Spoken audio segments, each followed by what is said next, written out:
Good day, ma'ams and sirs, and welcome to the Father's Day edition of the Number 9 with Tommy podcast. We should put in a little disclaimer. If you hate someone for anything other than character, you couldn't be lamer. If you carry hate in your heart, you and those around you are doomed from the start. On today's show, we're covering a pretty heavy topic. It's built a lot of momentum, and some want to stop it. The truth is, we live in an imperfect nation, often known for aggressive confrontation.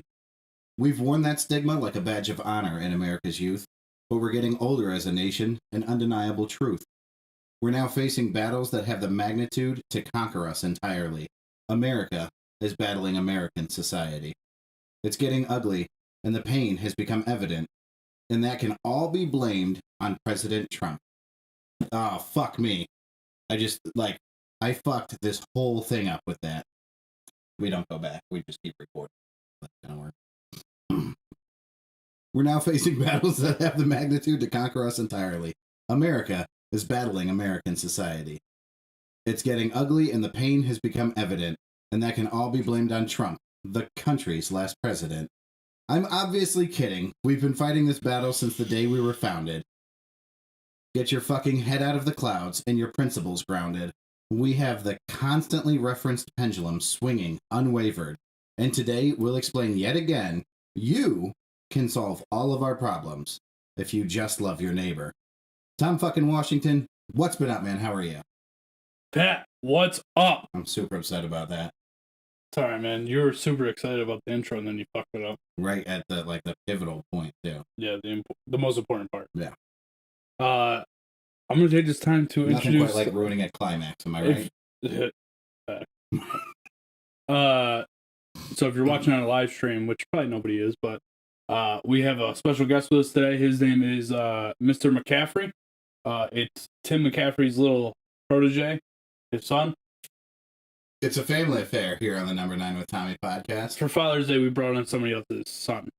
We've got Charlotte, we've got Sam, we've got Tim. Now, we've got Chris. I'm super excited about Chris being here. Chris, how are you? Not bad, you? Holy shit, he said something. I can't believe it. Pretty excited here. Chris, do you think that you will attack your mother today the way that your father attacked your mother when he was on No, they have my truck, so. To be fair, he didn't really attack her. He just said something. If I can, let's rewind back to that show, but only in our brains, because we don't have that kind of technology. I believe the question was, Tim, what's something that really grinds your gears? And his response was, stupid people. I'll give you an example. Earlier, my wife and my daughter. And that's how his answer started. Classic. It was a bad start, and it got worse from there. With your father telling a very embarrassing story about your sister, which was the most embarrassing moment of his life. But while she was on the live chat, just like, no, Dad, don't tell the story. Dad, I can't believe you're doing this. And just bombing into the show.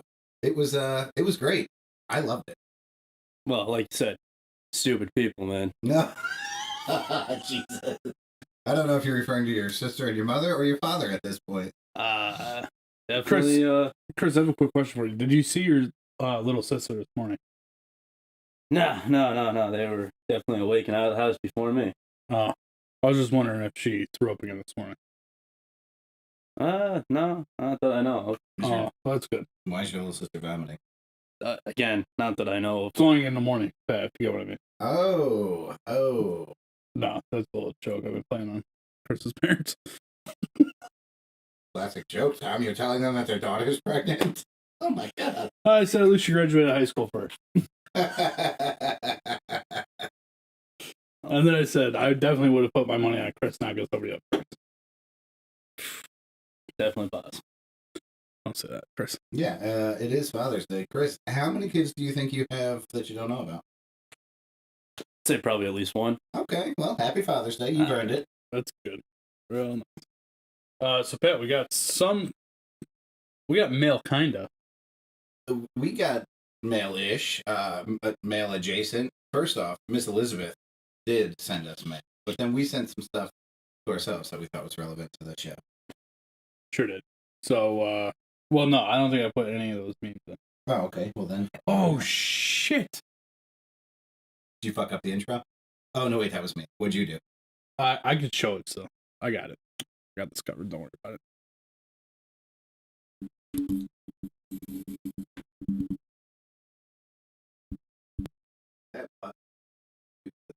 They can still hear us.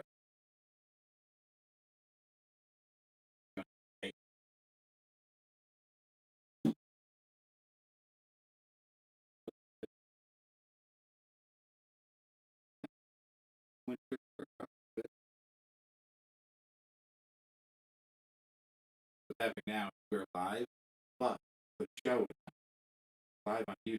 That show, but the radio show.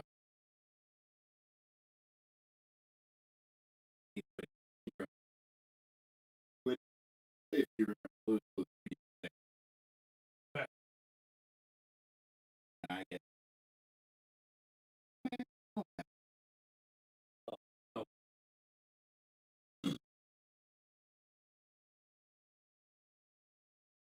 I'm also going to take Because I wanted to. Yeah.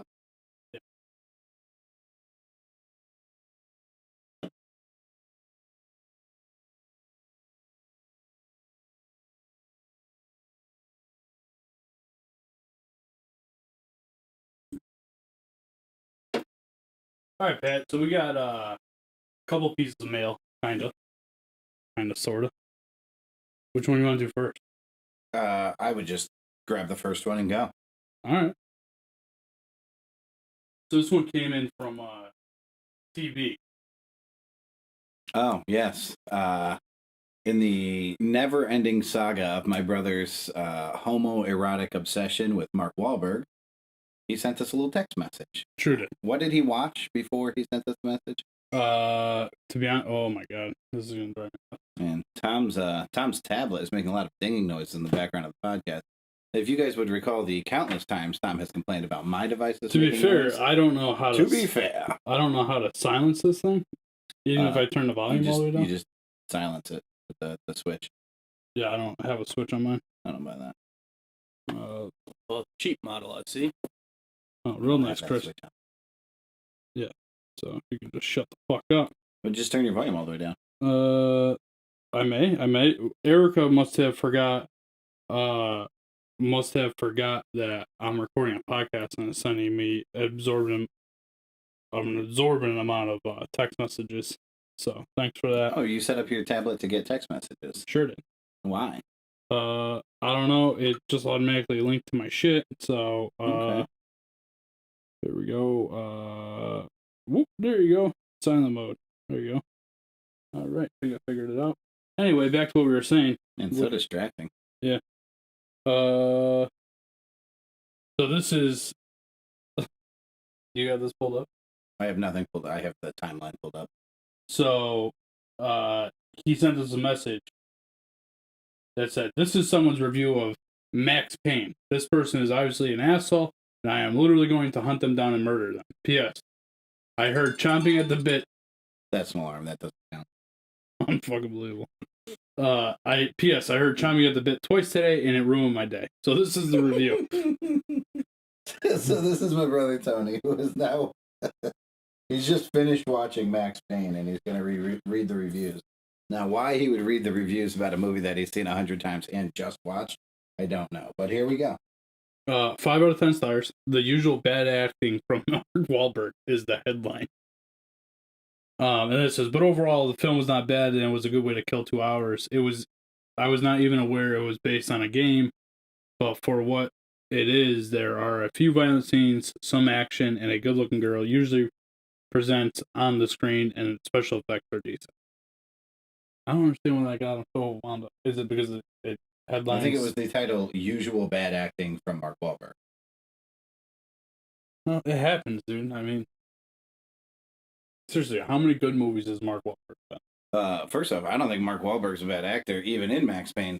Now, in The Big Hit, they were all terrible. But I think that's the only really bad Mark Wahlberg I gotta tell you, I've never seen The Big Hit. I don't give a fuck what you say about Fear. Fear was a good flick.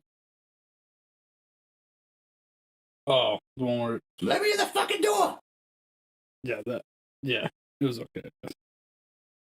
Anyway. I still can't, to this day, Tony will appreciate this, I can't watch or I can't hear the song Wild Horses without picturing Reese Witherspoon getting finger banged on a fucking roller coaster. Like, it instantly brings me to that place. Yeah. Oh, yeah, it is what it is. So this one came in from Liz.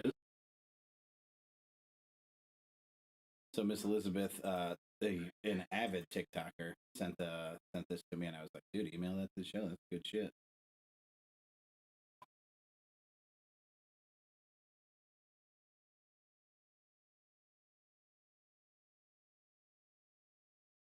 Oh, you know what? They can't hear. Perfect. Well, bunch of dead air. It's a funny TikTok. That's the end of that segment. Why can't they hear it? I don't know. I thought it playing the headphones. Oh no, it's definitely playing on here. Super loud, like I might add. We really got to talk to our IT guy on this one. Yeah, man, the fucking IT guy walking. We fucking couldn't figure out how the internet worked this morning. Let's start over. Suck.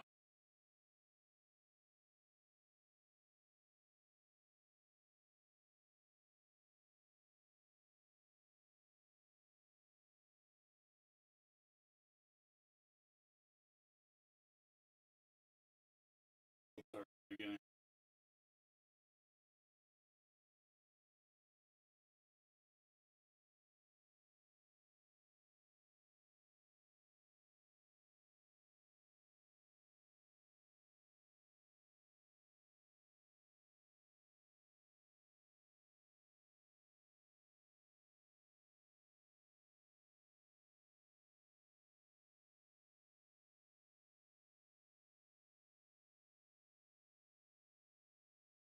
That's pretty.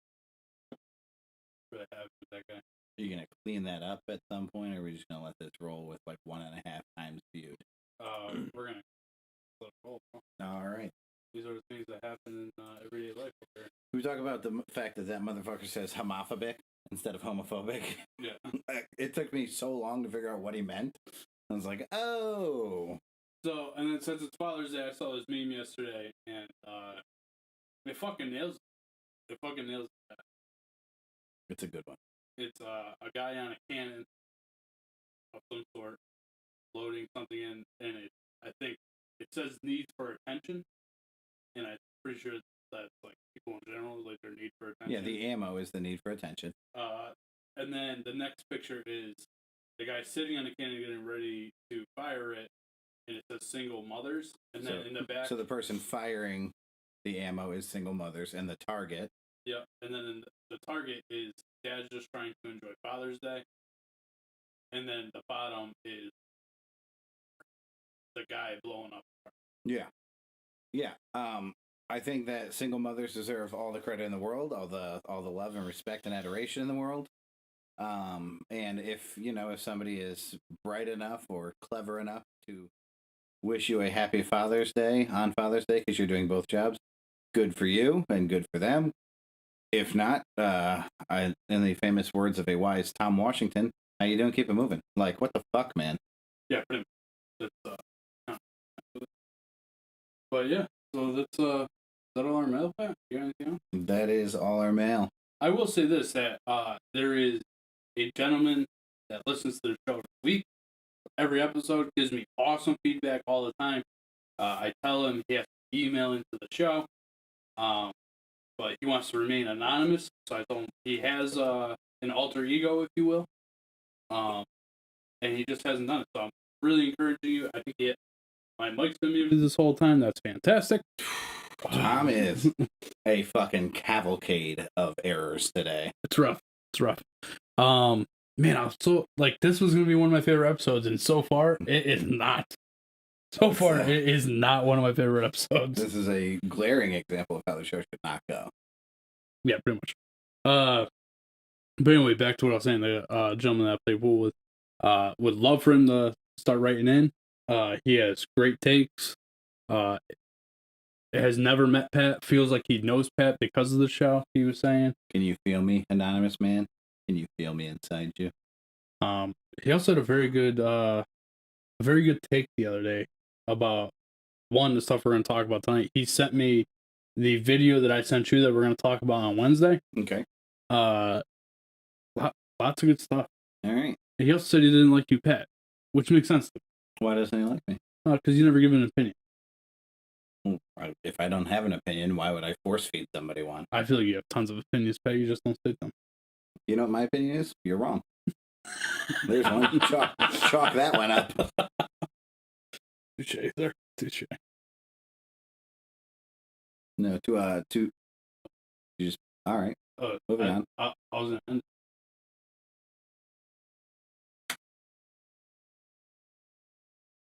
Pat, you're about to say something? To Tommy's gentleman caller. It's not that I don't have opinions, it's that I don't want to. I find it difficult to commit to something that I'm not very well informed about. Which, I mean, hey, I'm the guy who doesn't vote because I don't know enough, to cast a vote. I feel like that's a very, very serious fucking assignment that the American people don't take seriously, and I refuse to play that game. Yeah, I'm not like, hey, I like this one because he fucking looks better in a suit, or because he doesn't have an accent, or whatever. I feel like the reasons for picking the president are very, very rarely related to the campaign that the president's running. So there's an opinion, fuckface. But additionally, are you calling me fuckface? I wasn't. I was calling your fucking secret lover fuckface. But listen, if he writes in this show signed fuckface, I will die. that will make hey, listen, the show. Fuckface, please do it. I want to see Tom die. He'll read that live, and I'll see it. No, there are certain things that I really feel like I don't know enough about to make a true opinion, and I guarantee you we'll see it today, where I think a lot of things have good and bad, and it's tough to say something that's all decisive because it doesn't work that way, man. Look, my opinions about things that are black and white can't land in the gray, because then it's fucked.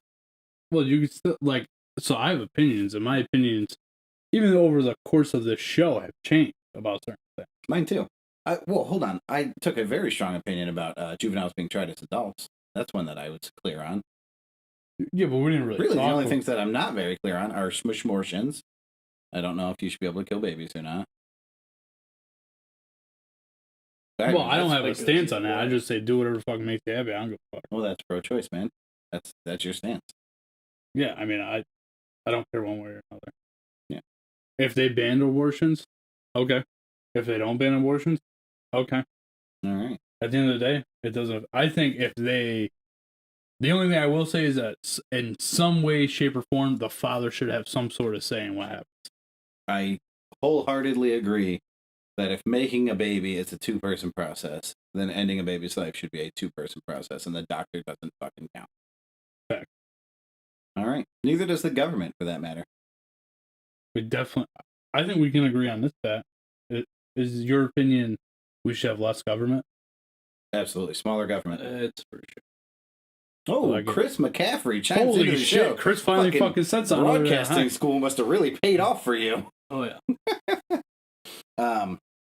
Yeah, no. So Chris is on board with a smaller government. For the record, if you're on board with a smaller government, Joe Jorgensen, 2024. Just saying. Joe Jorgensen, 2024. I don't think that necessarily. I don't think that really means smaller government. The Libertarian Party is all about small government. So is the Republican Party. That's what they run on. Smaller government. They should be less involved in your life. Less government involvement. Yeah, smaller government. Listen, these two parties are not the same. I agree with you. So you agree, Joe Jorgensen, 2024. You just said, I agree with you. No, I agree with you that the two parties are not the same. Agreed. And that libertarians are significantly better for the future of America. I don't think that's true at all. Oof. Thought we were on the same page there for a second. Well done. See? Chris is on board. Chris, have you ever voted? I have, actually. Who'd you vote? Donald Trump. Holy fuck, you were old. Oh, no, in the last election you voted for Donald Trump. Got it.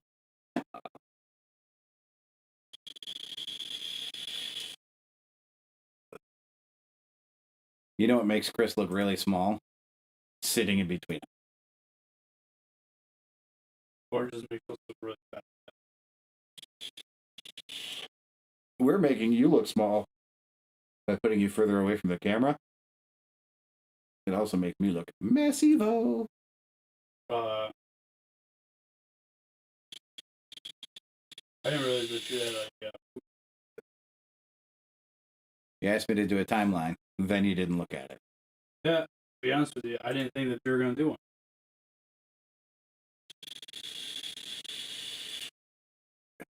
Which is funny because I didn't even, Your word third time. funny because I spent all day looking at the show and never Yeah, I gotta tell you. I went on expecting to add to your timeline, and there wasn't one. And I was like, this motherfucker. Oh, Erica says, hi, guys. Erica Washington. Hi, Miss Erica. What's up, Erica? Erica, Chris, Erica. Erica, thanks for sending stuff in. So I think we should change this up a little. I think we should do the 9 questions for Chris, then the movie review, and then get into the final segment. Let's get Chris involved. Get him comfortable. Get him talking. Get him wet. Chris, I feel like I shouldn't have to say this, but I feel obligated to say this to you. We're going to get into some topics later that might get you all fired up. Chris, don't say the N-word. Don't say anything stupid. Oh, perfect for you on full of stupid comments. So. That's what I'm worried about. Oh. All right. This is only live on the internet. This is not on the show. Yeah, just remember, this show, once it's out on the internet, is gone. I can edit whatever we want out of the podcast. It's on the internet for good. And while we understand your sense of humor and appreciate it, the general public, not so receptive. Well, hey, at least on the bright side, I've only seen 3 episodes. I'm already on it. There you go. Perfect. Fantastic. Fast track down to the number 9. That somehow Family I hit ties. record and Chris just kept talking, so I just left it in the show. That's all right, folks. What we were talking about is that we were going to jump into the segment where we ask Chris the 9 questions that we ask everybody. And we just said, be mindful that this is open for general consumption by anybody who chooses to listen. And then Chris made the point that he's only listened to the show 3 times, which I'm immediately angered by. And the first 3 episodes, too. Not even. Oh, the first 3 episodes. Okay, perfect. So the good. The bad ones. You listen to the bad ones. Well, that's why I stopped. I mean, if you get the chance to listen to Live from Texas, trust me, that's the worst episode ever. I don't know, we had man. some serious I don't know, technical man. issues. Episode 1? Oh, yeah, the episode 1 we took down. So if you listen to the show, you start with episode 2. It's literally called episode 2. Yeah. We were going to use episode 1 as a 50th episode, and then we didn't. So there's still nobody who's listening to episode 1. Pat, you know what we should do? What's that? We should do a show while listening to episode 1 and our reactions of it. That sounds complicated, but we're going to have to get a good IT guy in here. I got just a guy. Well, perfect. Chris. Yep. 9 questions with Chris Mcaffery. That's Chris, you. do you know why we asked 9 questions? I'm going to go out on a limb because it's number 9. Podcast. Fucking nailed it. Nice. That doesn't count as one of the questions, but if it did, you'd be off to a fucking great start. Chris, did you bring with you a sex story that will drop some jaws, buddy? I mean, not really. Okay. Chris, do you have a good... Listen, aim towards humor if you have to. Aim towards you. Yeah. Well, there was this one time I was plowing snow. Jake said. That took a weird turn. When you started with, there was this one time I was plowing, I didn't think we were talking about a snowstorm. So it's probably like, I don't know, freshly midnight. Okay. Sent a Snapchat of me pushing snow. She said, "You plowing?" And I said, "Not what I want to be right now." And she said, "Come over." Nice. Went, plowed. Yep. Plowed some snow after. Yeah. I had to get out of the driveway. Mm-hmm. 95% sure her parents were home, which is why I had to climb through the window. No foot of snow. It was terrible. Okay. It was a rough night. Is that the one that you got pregnant? Again, it's possible. Very well possible. Very nice, Chris. I did end up blocking her after that. So just to be clear, you are a piece of shit. Gotcha. Just to be clear, you think that her parents might have been home based on the fact that you had to climb in through a fucking window. Yeah. I normally just walk through the door. That doesn't leave you with a feeling of complete certainty. Hold on. Well, it was midnight. It was either She's the one open the that door. she's turned on by ninjas or her parents were home. I'm not sure which one. What the fuck? Pat, did you add in the on the second one here? Did you just add that in? No, that's been the thing since the beginning. Awfully funny. Anyways. Thank you, Chris. Number 2. Something that grinds your gears. A nuisance, if you will. Like somebody that eats too loud. Like somebody that eats too loud. So before the show, Pat was shoveling his face full of food. What else is new? And this motherfucker eats. It sounds like a wet vagina getting slammed with a dildo when you're eating. It's fucking disgusting. That's fair. I'm not against it. That's why I thought you added that in there, because I said that. No, in the email that goes out to everybody, I tell them what the 9 questions we'll be asking are, and when it seems necessary, for example, number 2, something that grinds your gears, and then in parentheses put an explanation. So this one says, like someone who eats too loud. But no, coincidence that that's something that annoys Tom and something that I do, and happens to be in the email, and happened to be brought up right before the show. A lot of dots connected there. Oh, yeah. Chris, Chris, do it's you on have you, a bud. pet peeve that you'd like to talk about? Oh, yeah. People that don't know what they're doing and then choose to argue with people that do know what they're doing. Yeah, please be about them. Please be about They them. always think they're so much smarter. Okay. Really, really good. Okay. Without Do you want to elaborate on that? without a bit? name dropping or without giving any very, very specifics. You mean like you're working on a car and you have like a customer standing over you or a family member standing over you telling you how you could get the thing that's frustrating you done, even though you know that they're 100% wrong. Yep. And they refuse to stop hammering their point into you. Yeah, pretty much. That's pretty fucking frustrating. You ever seen one of those signs in a mechanic shop that says like Fuck off. no, it's like, my fee is $50 per hour, $75 if you watch, $100 if you tell me how to do it while I'm doing it. I've seen those. It seems like that's appropriate for Chris. It would be. Number 3, Chris, a movie recommendation. One of your favorites. Ooh. For the guys to watch and review. Alright.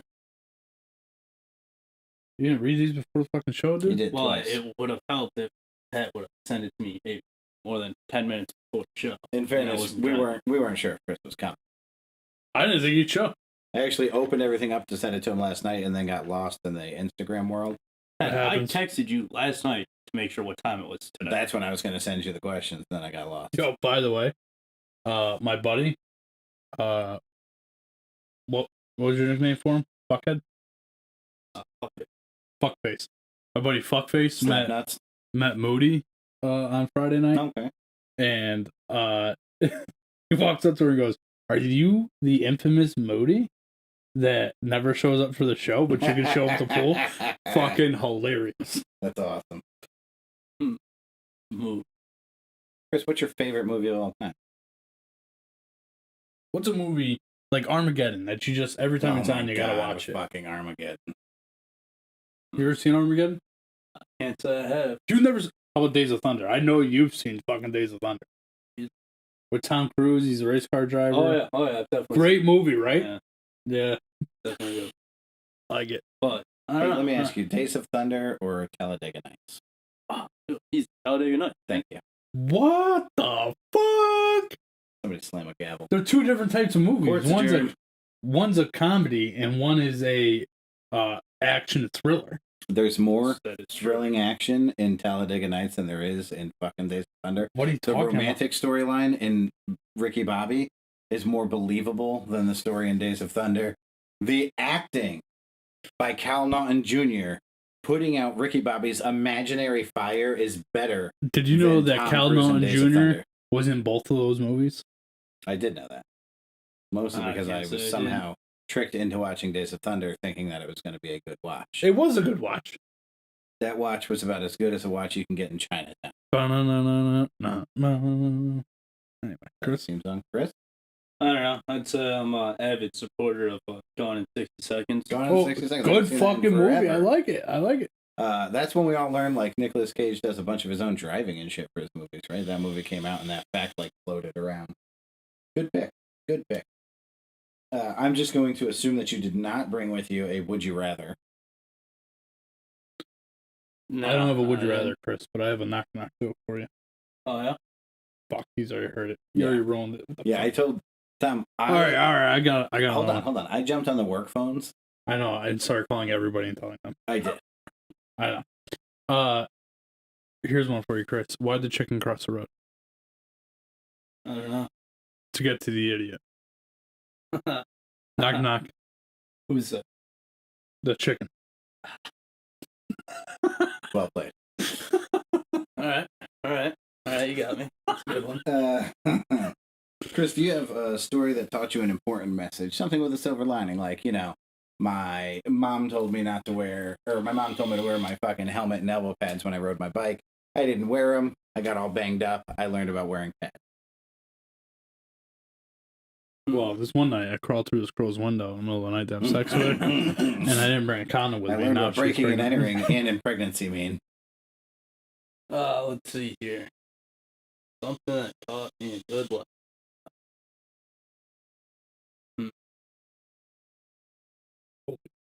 Chris, hurry up, man. Hey, this is a podcast. It relies on us talking. Well, like I said, man, if Pat would have maybe sent these questions more than 30 seconds in advance, you've done a little bit more thinking. I'd like to point out how often on this show my contribution gets just like minimized. 5 minutes ago, it was 10 minutes in advance. Now it's 30 seconds in advance. No matter what I do, it's like Pat never does anything. I can do more, and they're like, Pat doubled his efforts today, making it to 0. Like, what the fuck? Well, at least we're all on the same page that you don't contribute to the show. Yeah, no, I'm not sure that was the main bullet point in my presentation there, but we'll take it. Erica said, wait, you told everybody my knock joke?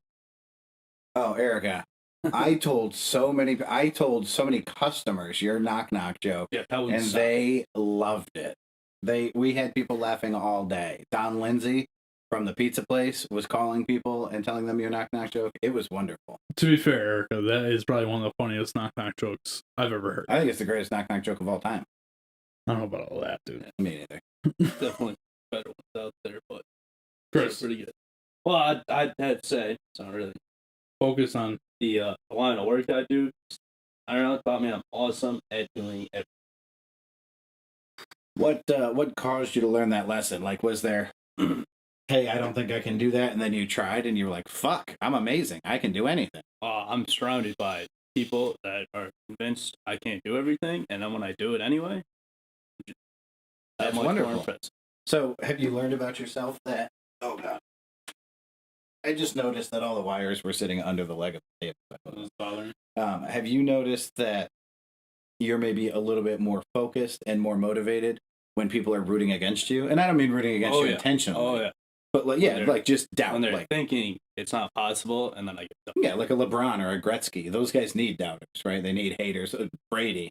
They need people to be like, oh, you can't win in fucking Tampa Bay. So they can be like, hey, I won in Tampa Bay. Yeah. Yeah, okay. So you got a little bit of greatness built into you. I like it. Chris, what's the most embarrassing moment of your life? Chris, dig deep. We've had some doozies. I mean, your father landed in an emergency room with an underage girl with, I believe, an umbrella. Yeah. Well, I mean, I was there too, so it's not like it was exactly ideal. Jesus. The looks were, yeah, there was something. If we could have been there, right? Now, obviously, it was a serious moment, but if we could go back now and write ourselves into it and not a serious light, I think the first thing I would be saying is like, you know what? I'm pretty sure I saw this once on Pornhub, this exact same storyline, because there's just 4 family members. Tom, there's a lot of porn that Tom's not familiar with. Stepmom. That's not funny. Stepsister. I got it. Oh, okay. Listen, sister. So okay, was that your most embarrassing moment as well? Did you see that porn? I would say so, yeah. So this clearly is Sam's probably the worst moment of her life, right? Yeah, I'd say probably. Well, So until she we've has to tell got- her parents that she's pregnant. And That was the next one. in one fell swoop, we've got the worst moment in Sam's life, the most embarrassing moment in Tim's life, the most embarrassing. Why were you embarrassed? What did you feel like people were thinking? Okay, so to recap this story, your sister was doing a dance routine, practicing, I honestly, I don't even remember. and I think she was literally, she just like tripped up. okay, and somehow got banged up Yep. in a very bad place by an umbrella. Yep. Banged up was probably not the best choice of words. So you guys legit land in the emergency room, and your father is mortified because he feels like the people are looking at him like, what caused the trauma to this girl's area? And why the fuck are you here? Like, what relation do you have to this injury? He didn't feel like they were thinking, oh, what relation do you have to the girl? Clearly you drove her in. Yeah. That wasn't his perception of how people were receiving him. So how did you feel people were looking at you in that fucking super awkward moment? Well, now thinking back on it, now that I'm older, Yeah. didn't bother me as much. Clearly, I didn't know, but they also didn't know, my age. But they were just like, well, they would look at my father, Right. give him a strange look, Yeah. and then they would look at me with the same look, and I'm like, what's the ordeal here? And now I know as much as I do. Yeah. They were assuming, Yeah, there was some foul play afoot. Yeah. Jesus. Yeah, that'd be pretty shitty, man. Oh, it is. And here's the thing. Those people must see both sides of that every day. They must see things that were accidental, like in your sister's case. And they must see things that are sick and depraved, like they were possibly thinking was going on. Yeah. And they have a tough fucking job, doctors and nurses, in that situation to distinguish, which ones are we calling a surgeon and which ones are we calling the cops. Yeah, not an easy job. Well, I feel like they call it surgery in both scenarios, but That's true. Yeah, but sometimes you gotta, like that's a fucking forensic exam, possibly before a surgery. I don't know how that would work. I guess if it's not life threatening, you would do the forensic exam first, right? I don't know. I'm not a doctor, no. I'm not either. I don't work in the legal or the medical professions, but that's my guess. Tom? Chris, number 7. What's the most embarrassing moment? No, what's the worst moment in your can't. life? He read number 6 a second time. Worst moment of my life? Worst moment in your life. Worst moment.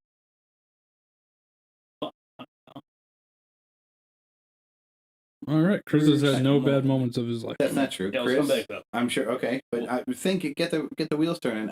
Mine was when my brother called me and told me he was going to be deployed right after 9/11. It was fucking dreadful, and I've had many close people die to me. Nothing was worse than that. But I mean, car accident, somebody dying, some filly breaking your heart, or a girl, whatever. So think that one through. What's the best moment of your life? He's turned 21. Okay. Best because of the liberation, the liberties that you get at 21. Oh yeah. And you're part of the group of individuals who could start smoking cigarettes at 21, right? You couldn't smoke at 18. No, I could smoke at 18. I was for That was like 2 years. So, what a weird time to be a smoker. You're not a smoker, but what a weird time for. So, your age group, the people you graduated high school with, could smoke cigarettes at 18. And then I got changed. Yep. Could smoke cigarettes at 19. And then around the time you turn 20, they say you can't smoke cigarettes until you're 21. What if you're addicted to cigarettes? Well, either you found someone to buy them for you, or you just go to a gas station where, they tell you. Chris multiple times. Chris multiple times under the age of 21 bought me cigarettes. Yep, sure did.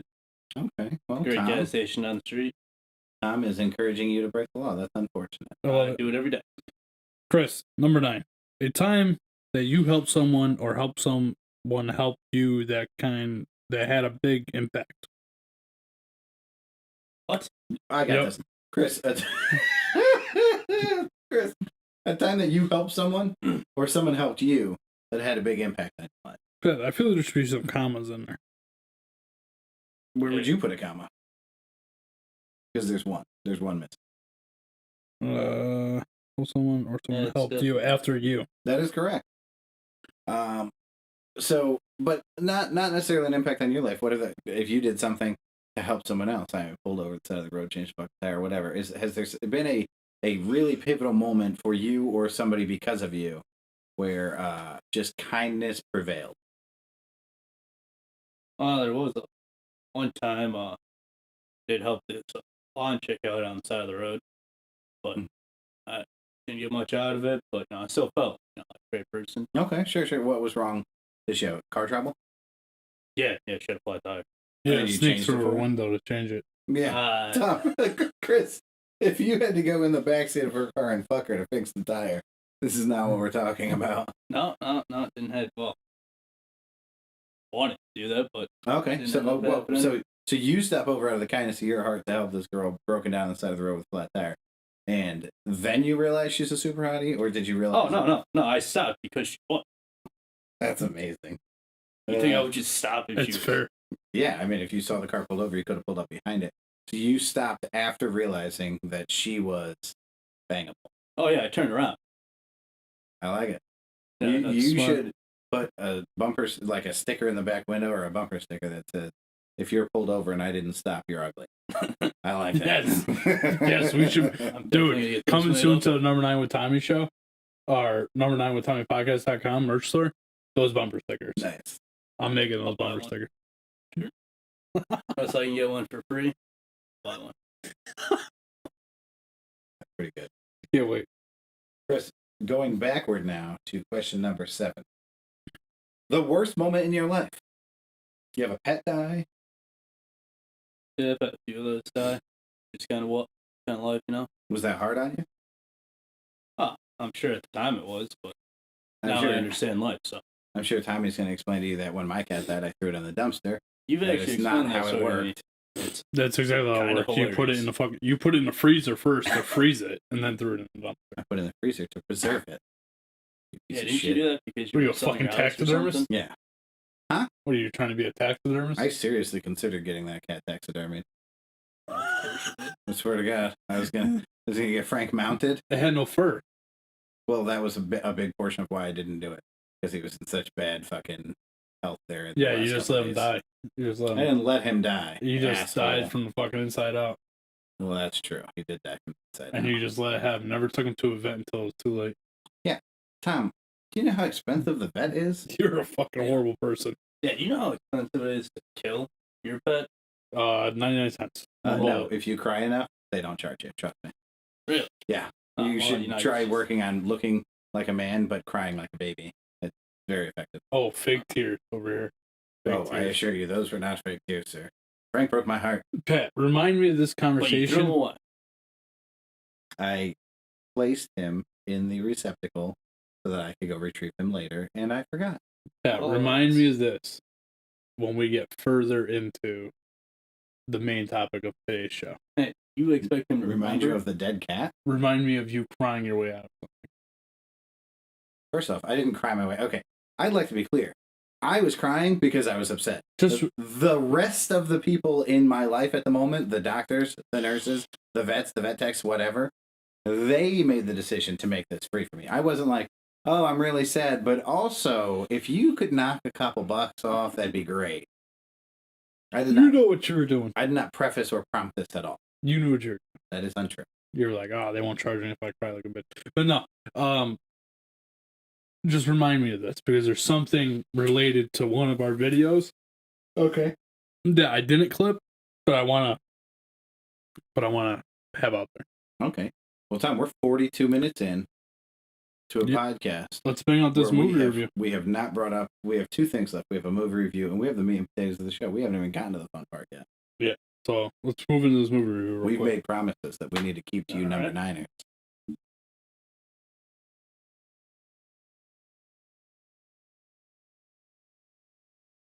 It's not the worst idea for you to go back through this episode and take out a lot of dead air. It's not, but then that would require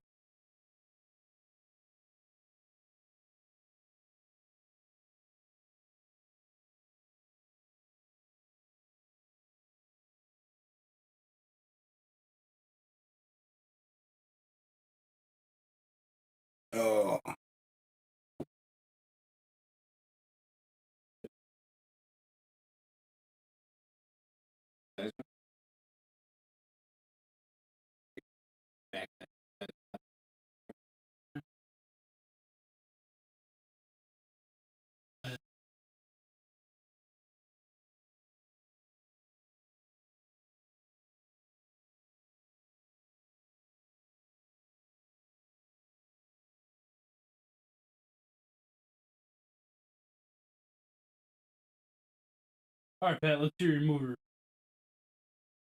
What do you got? I actually didn't review a movie. I reviewed a television show. The television show, for all you fans of... Please say it's The Office. It is not The Office. Great show. I couldn't review The Office because I only watched the first couple seasons before it became ridiculously redundant, and I don't understand why people love it so much. Fucking hilarious. Yeah, it's funny. I get it. It's funny. It's a funny show. That's the whole story. No, it's not. This whole fucking everybody being obsessed with Jim and Pam like they're fucking Ross and Rachel. Get the fuck out of here. If you could be easy. Chris, if you could not take my autographed Bret Hart folding chair off the wall forcibly, that'd be great. Who cares about Bret Hart? Bret Hart sat in that chair, possibly farted in that chair.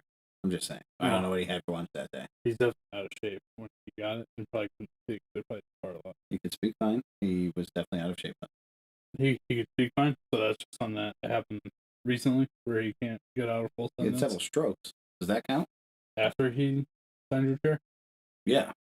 Oh. Dear Well, yeah. God, man. So there you go. That's why he... Yeah. The guy that you make fun of all the time. I know that he had stroke. Massive brain trauma, you piece of shit. Well, maybe he should have chose a different career. Maybe. Or maybe you shouldn't do public speaking. That's all. I don't think a retirement speech is public speaking. He spoke in front of a bunch of people. That's Publicly. I think it was a private ceremony that was broadcast to the world. That means it's public. There was security there. Not anybody could get it. But anybody could watch. That's true.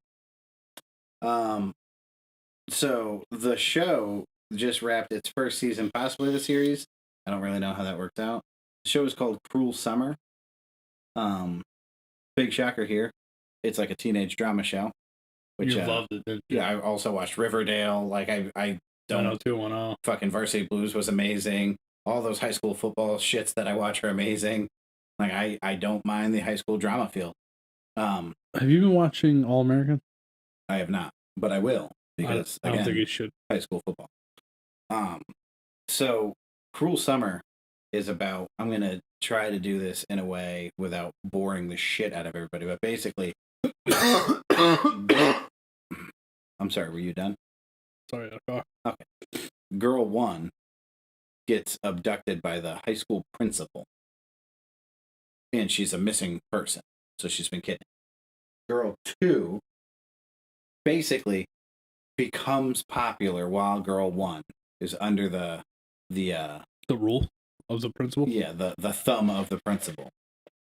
Then Girl 1 escapes captivity and accuses Girl 2 of seeing her there.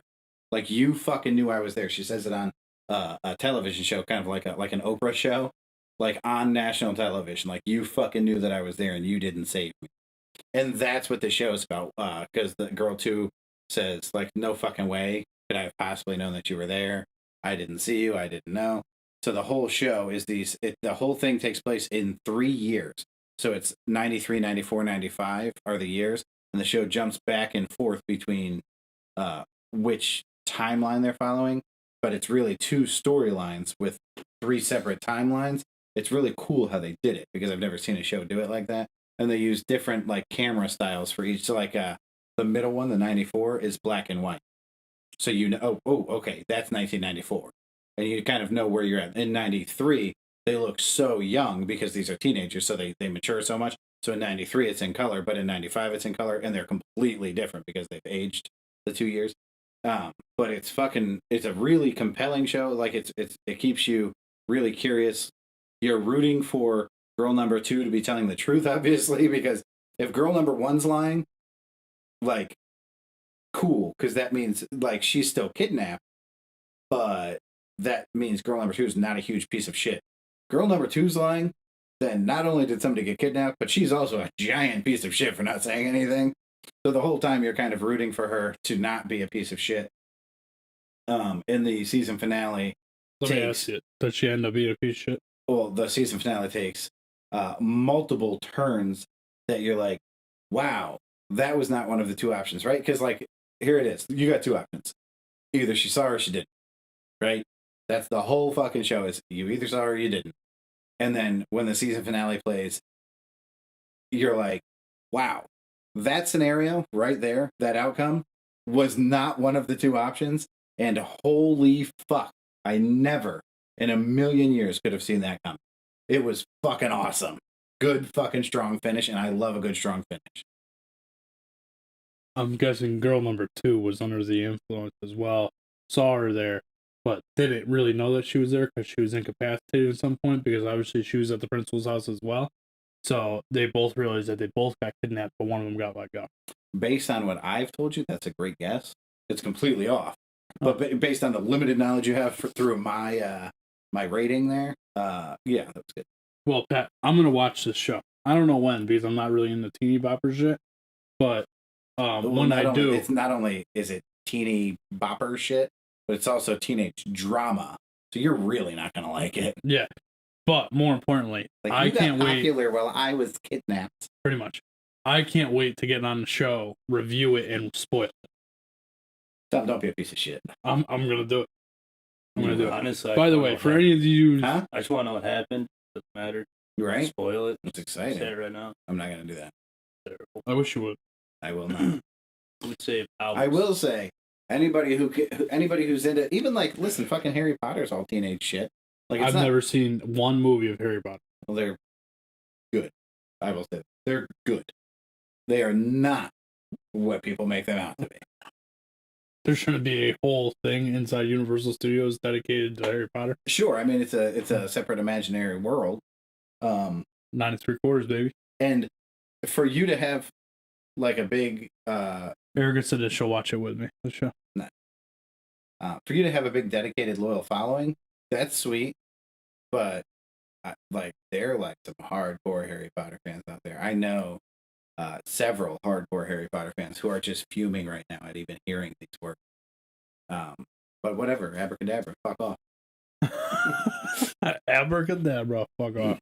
By the way, Might so be another T-shirt. Anybody with the Tommy Podcast. So listen, I love the show All American, and I will continue to watch it just because I love the first 2 seasons so much. Yeah. So now you have to know. But the season that's out right now is so political.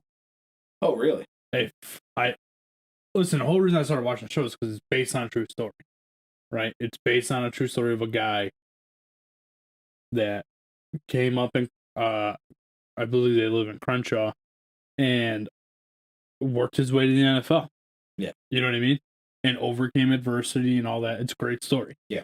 But they have pushed so hard on Black Lives Matter, getting pulled over by the police, being black, and all this other stuff. It really has made me not want to watch the show. I see. Because if I want to watch shit like that, I'll watch the fucking news.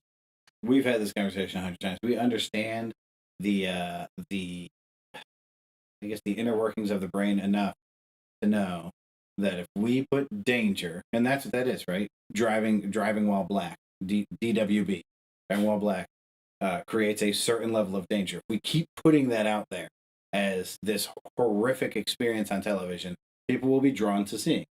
It doesn't matter if they like it, hate it. If we put bad stuff in front of people, people will watch it. It doesn't have to be racist. I got a few times, Pat. I've wanted to shut the show off. But you did you? I didn't because I was watching it with Erica. Don't put that. That's Pat. It started out with the first episode of the first brand new season. Now this show hasn't been on like 2.5 years because of COVID. Yeah. It's the coach's daughter there painting a big Black Lives Matter thing in her school. That's how it starts. Mm-hmm. And I'm just like, well, like the show had nothing to do with that. Why are that like you're just putting it in just to put it in? Am I thinking of the right show? This is the high school football player. Yeah, he goes to live with the coach, and the coach lives in Beverly Hills. Yeah, okay. Because I was like, man, he had like 2 houses. Yeah, he stays with the coach, but he knows he's got a little sister at home or a little brother at home. Little brother, yeah. Yeah, okay, yeah. So anyway, that's how I feel. I'm gonna watch out this season and see how it goes. But Fuckface there is a big. He likes that show too. We talk about it. And I've been Cruel Summer. Fuckface, watch Cruel Summer. And I've been meaning to ask him what he thought about this season. Okay. So far, but anyway, all right. So that's it for Pet's movie/show review.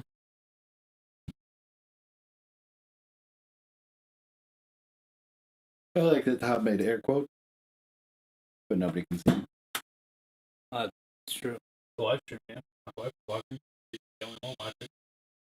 Surprise, surprise. He's on the show. He might have something going on. I was on the background.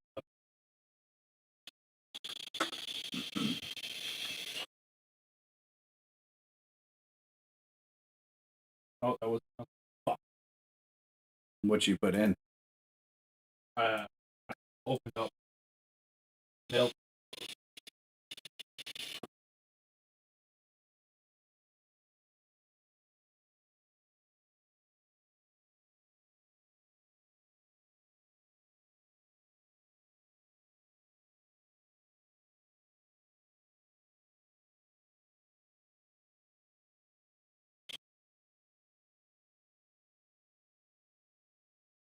All right, Pat. So here we are. Hold on.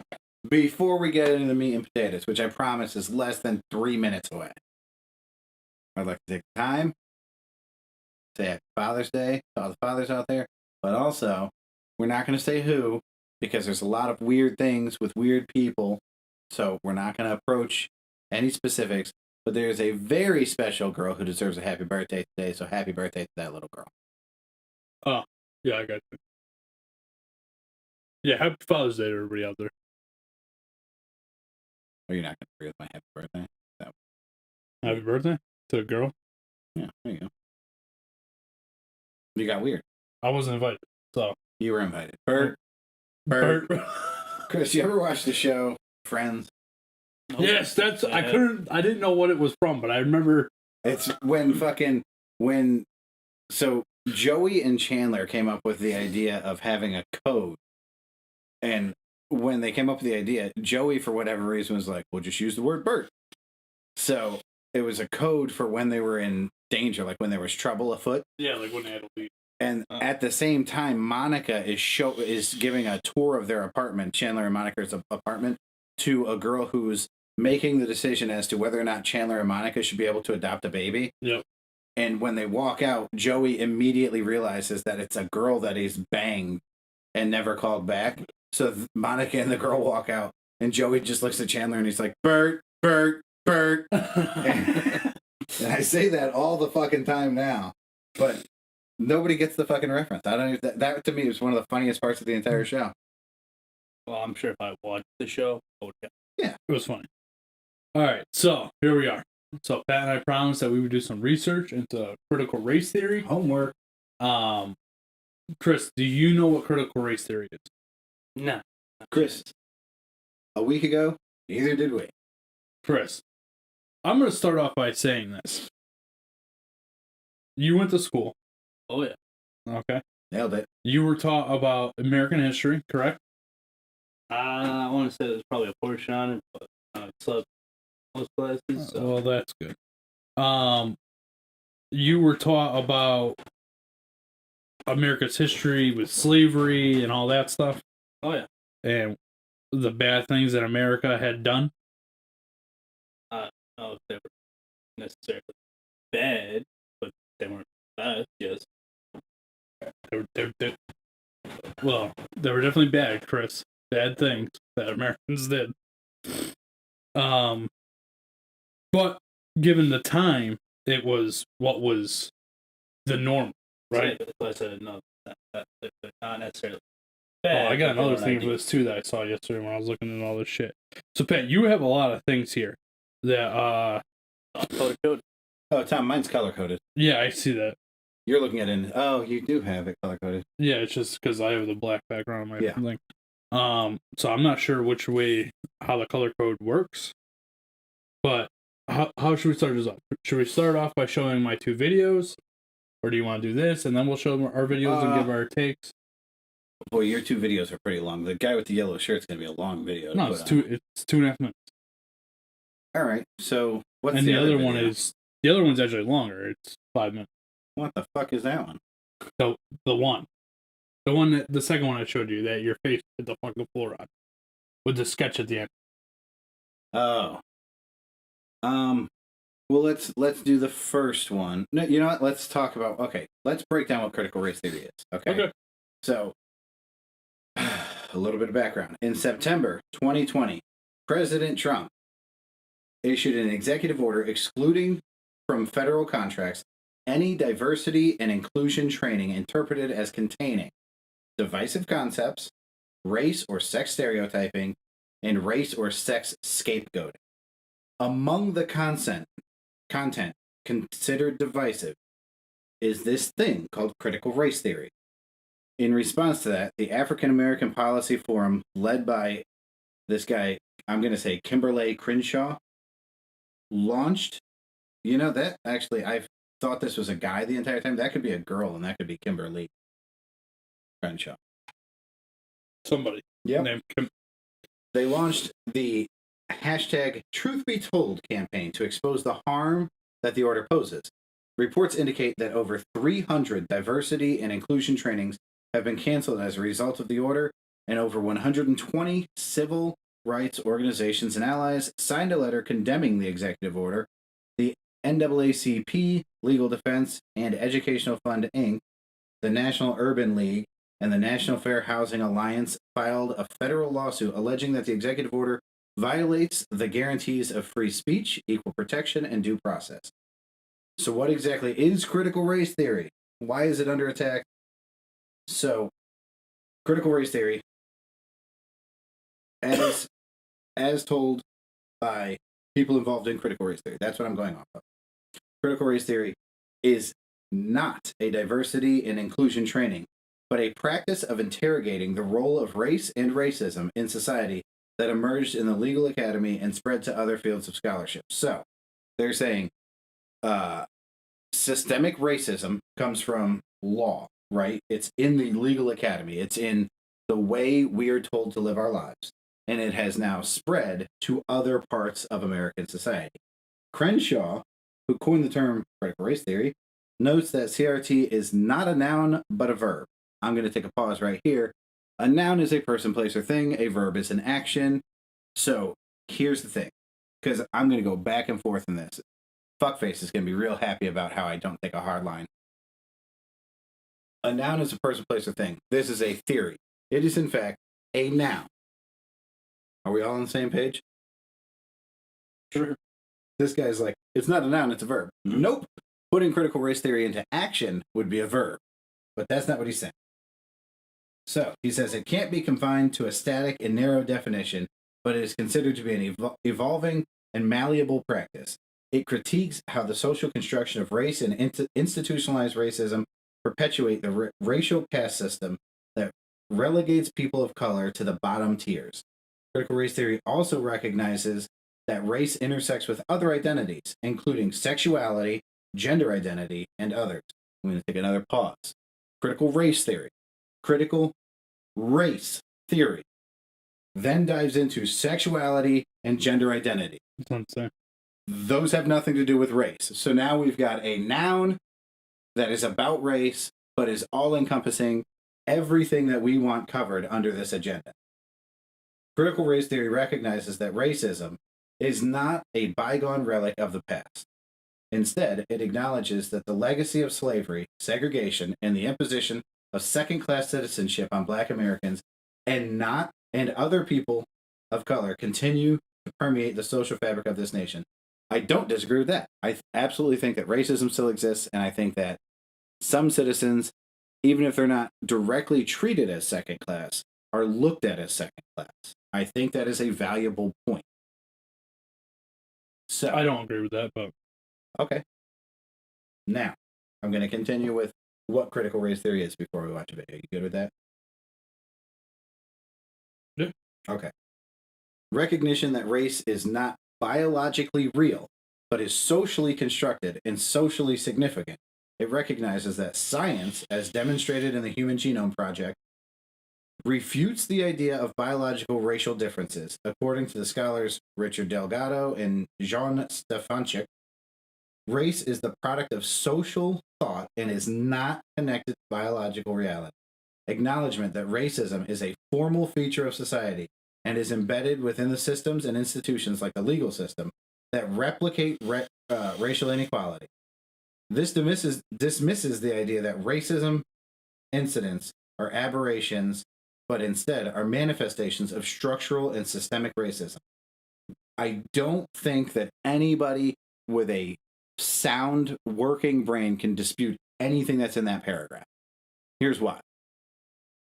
They're saying races aren't real. They're socially made up. So when I look at somebody, I see a black person, so I see a difference.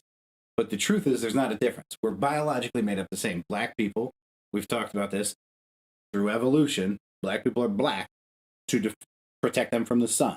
Where that family line, that family tree grows, there's more sunlight, they grow darker skin, right, to protect them from the sun.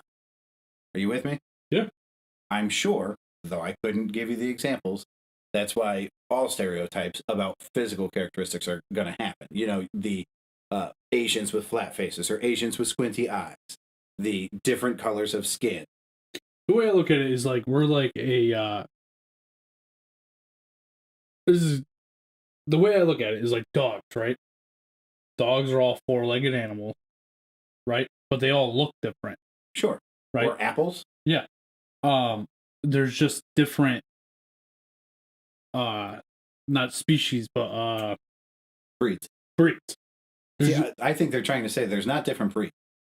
We're all the exact same. We grew up in different places. So again, let's take apples. You get a certain type of apple from a certain seed, right? Okay, to that point. And so you're going to grow apples in a place that is going to be more conductive to the growth of those apples. So we're not planting apples in Antarctica. Yeah, in the same way. So like if you take the retriever breed, right? Or a lab breed, right? There's black lab, golden lab. All they're saying is same thing with humans. They're from different parts of the world. That's why they have the characteristics that they have. Yeah. Gotcha. So that makes sense to me. I think this is one of the most important points that anything that we're going to talk about today has is race is a social fucking idea. It is not a real thing. Black people are no different than white people, other than what we're seeing with our eyes and then drawing determination from, right?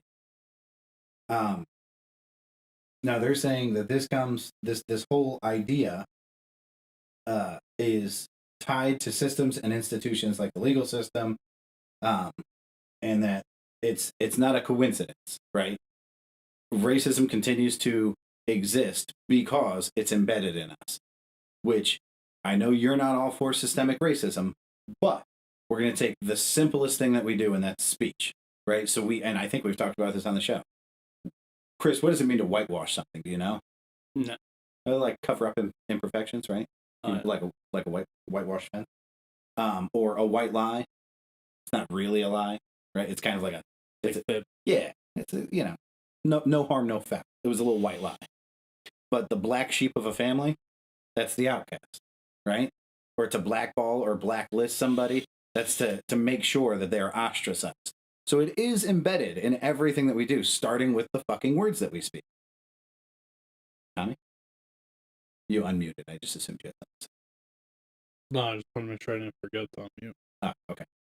So I think that's what they're talking about. They're also talking about like into the laws and stuff. Yeah. Here's the thing, right? Like this is. All right, keep going with your point. Well, no, that's my whole point. Is to the degree of the definition of critical race theory, I'm on board, right? Like this makes some sense. They're saying, hey, racism's a problem, and we've got a few ideas. We think it's because of the way things are so far. And so I'm like, you know what? So that's fucking valid. So, okay, if all these things are valid, right? Yeah. Should we be teaching little kids up to young adults that hold on. What I'm breaking down right now is what critical race theory is. Yeah, I'm with you. We got it. So you're jumping forward in the conversation to the end. The end. What else is there to talk about? This is what it is. This is what it is. Well, I know critical race theory is much more than this. It's more of the same, right? It's like these are okay. So keep going. Keep going. Whatever you, because you don't want me to jump ahead to what I got. I don't, because I want this to be delivered appropriately. We put work into it. Let's fucking do it. You know what I mean? I don't get why it's color coded, because you're just reading it in order to separate ideas. But the ideas are like they're just okay. I'm super confused. Don't be confused. So I color coded it so that we could stop and talk. Okay. That's what that is. All right.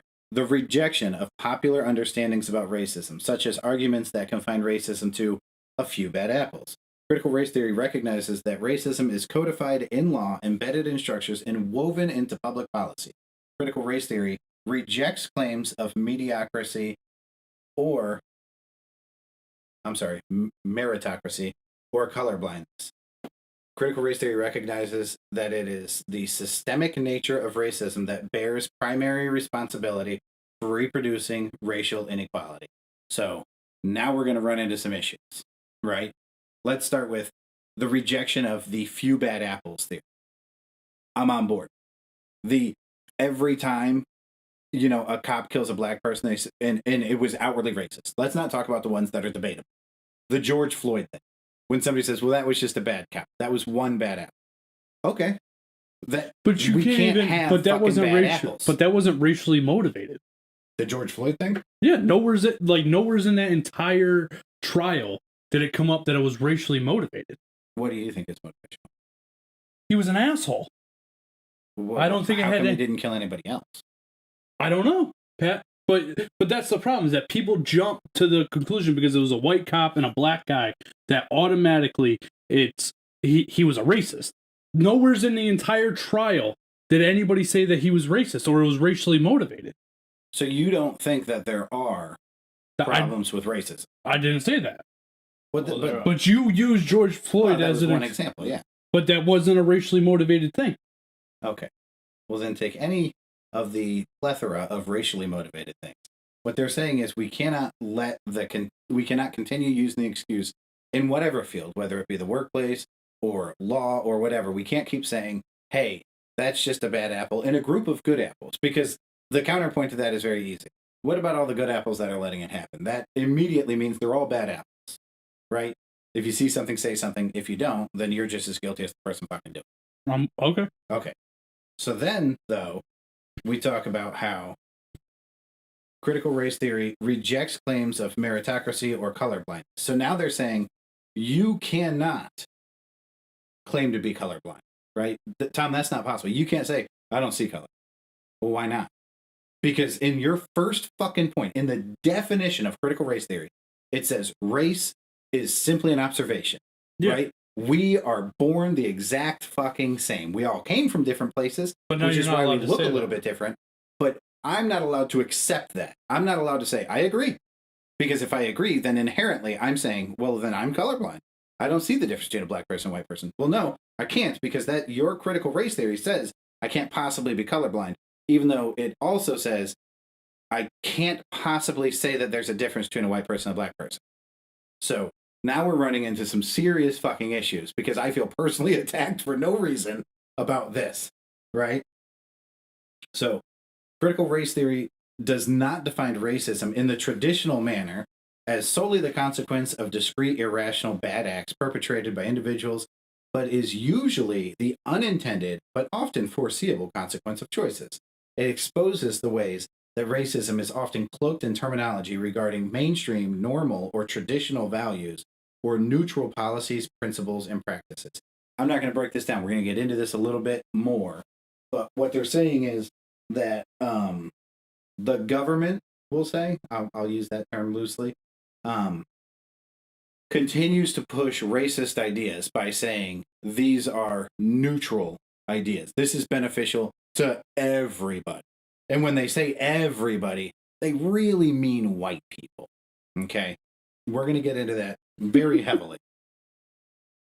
The government is the most low-key racist group of people that critical race theory knows of, and they're hardcore attacking. Which is, listen, if that's your opinion, fine. But we'll get into opinions at some point in this conversation. Critical race theory transcends a black-white racial binary and recognizes that racism has impacted the experience of various colors of people, including Latinx, Native Americans, and Asian Americans. As a result, different branches, including Lat Crit, Tribal Crit, and Asian CRT, have emerged from CRT. Let's go back to the beginning when we said critical race theory is all inclusive, and it is going to break down and make us one, right? It's going to completely do away with a separation of white and black because we're all the same thing. The fact that we're different colors is just something that we see with our eyes. It's a social item. And then while we're breaking it down, let's branch off into a Latino division, a Native American division, and an Asian division to really keep us all together. Let's separate each other. What the fuck happened? This dude, I'm reading this and I'm like, dude, this is really good shit. I can't believe, like, I'm on board with critical race theory. And then I'm like, wait a second. This is such Hippocratic bullshit. Like, this is insane. So, are we together? Are you? You're I'm not with saying it, bro. much. Okay. What is there to say, Pat? What is there to fucking say, dude? It's Hold on. You can, whatever you say, we'll record it so we can play it at all 5 different divisions. Do you want to do that? We can't say it once because there are multiple groups that have broken down to unite us. So I'm going to get this name wrong. Mari Matsudi described critical race theory as the work of progressive leaders, legal scholars, seeking to address the role of racism in the law and the work to eliminate it and other configurations of subordination. Okay, so this woman is working to make sure that, I think the key term here is subordination. If you're in charge of me, you should not be able to instill in me the foundations that are racist. Okay, so again, that's like, it's tough because the one I used is a really, really difficult one to change, but let's start with words. Now, you can't say black sheep, you can't say blackball, you can't say whitewash, you can't say white lie. And we see those things, but those aren't the ones getting changed, right? We want to change A men to A women. We're not talking about getting rid of the words that are causing the hurt. We're talking about changing the Washington Redskins to the Washington football team. So, okay, I'm kind of on board. Should we change terminology? Should we even change team names? Sure. If it's something that we can come to an agreement that that's probably not the best team name, Washington Redskins. Could they be the Washington Native Americans? Sure. I have a question for you. Yeah, go ahead. The Washington Redskins. Yeah. Right? Now, I'm not Indian. I can't say that I know many Indians or Native Americans. I could see how that could be offensive. Sure. Do you think many of them are offended by that? No, and I don't think that we're putting the emphasis on the right thing.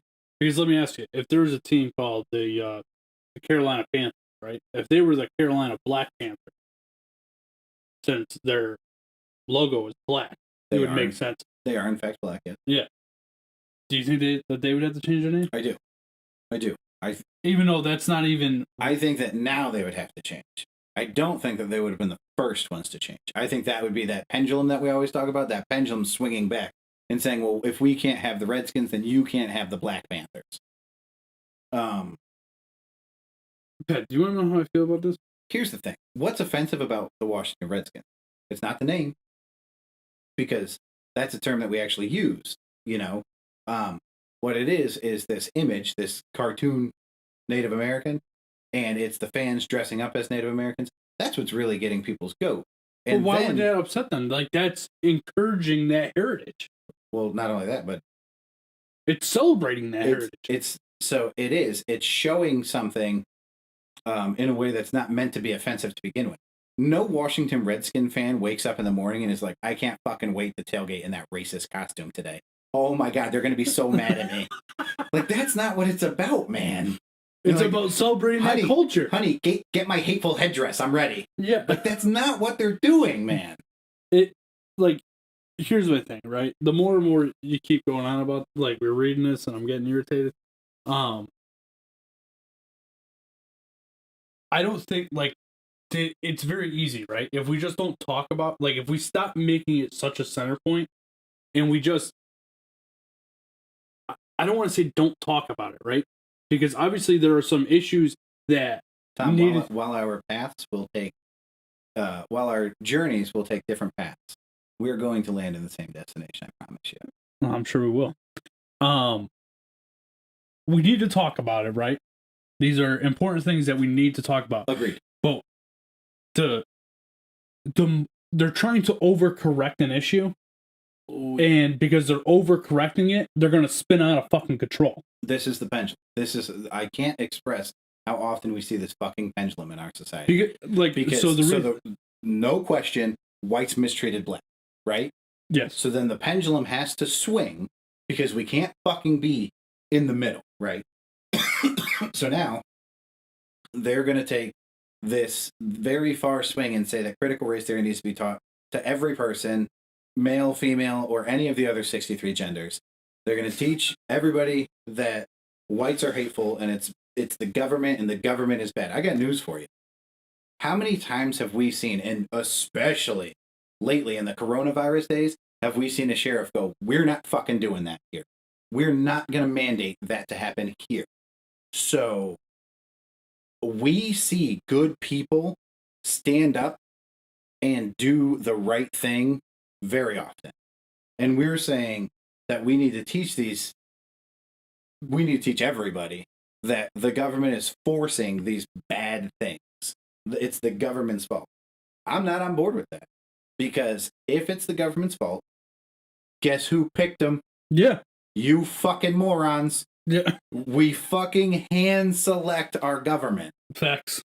So fuck, man. If it's on them, it's on you. Stop fucking pointing fingers. That's very good, Pat. I never thought of it. It was an angry read, Tom. Well, listen, man. I think we can both agree, right? That you can even say up to the early 2000s, there was a lot of inequalities that America had, right? And I still don't think that we're where we need to be in certain aspects of it. I agree. But we've made massive improvements. That's one. Two, I don't think there's nearly as many hateful people as there were 60 years ago. And, okay, to that point, if somebody disagrees with that point, and I think they have the right to, if there are as many hateful people, they're being quiet, fine. At least we silence the pussies. Yeah. If you want to be hateful quietly, you go right the fuck ahead. You hate whoever you want quietly. Yeah. Shut the fuck up, keep your opinion to yourself, and keep it moving. Yeah. How you doing? Keep it moving. Don't care. Yeah. You can be the biggest pussy on the planet if you want. That's your prerogative. Yeah. But it's exactly what you said, dude. This, all in a nutshell, really makes it seem, one, it's going to divide kids because it's going to force them to look at each other as different races, even though in the first thing, like you said, it's supposed to bring them together. All inclusive. But then we're going to have 15 different subsections of it so that everybody feels included. Well, if we're all just one, we're all just one. And if we all treat each other as one, that's all you need to fucking teach these kids. And that's how kids automatically, off the rip, look at each other. Imagine, without getting ahead of ourselves, just what we've already talked about. We're going to take the Asian kids, we're going to put them in Crit Asian, or Asian Crit, whatever it's called.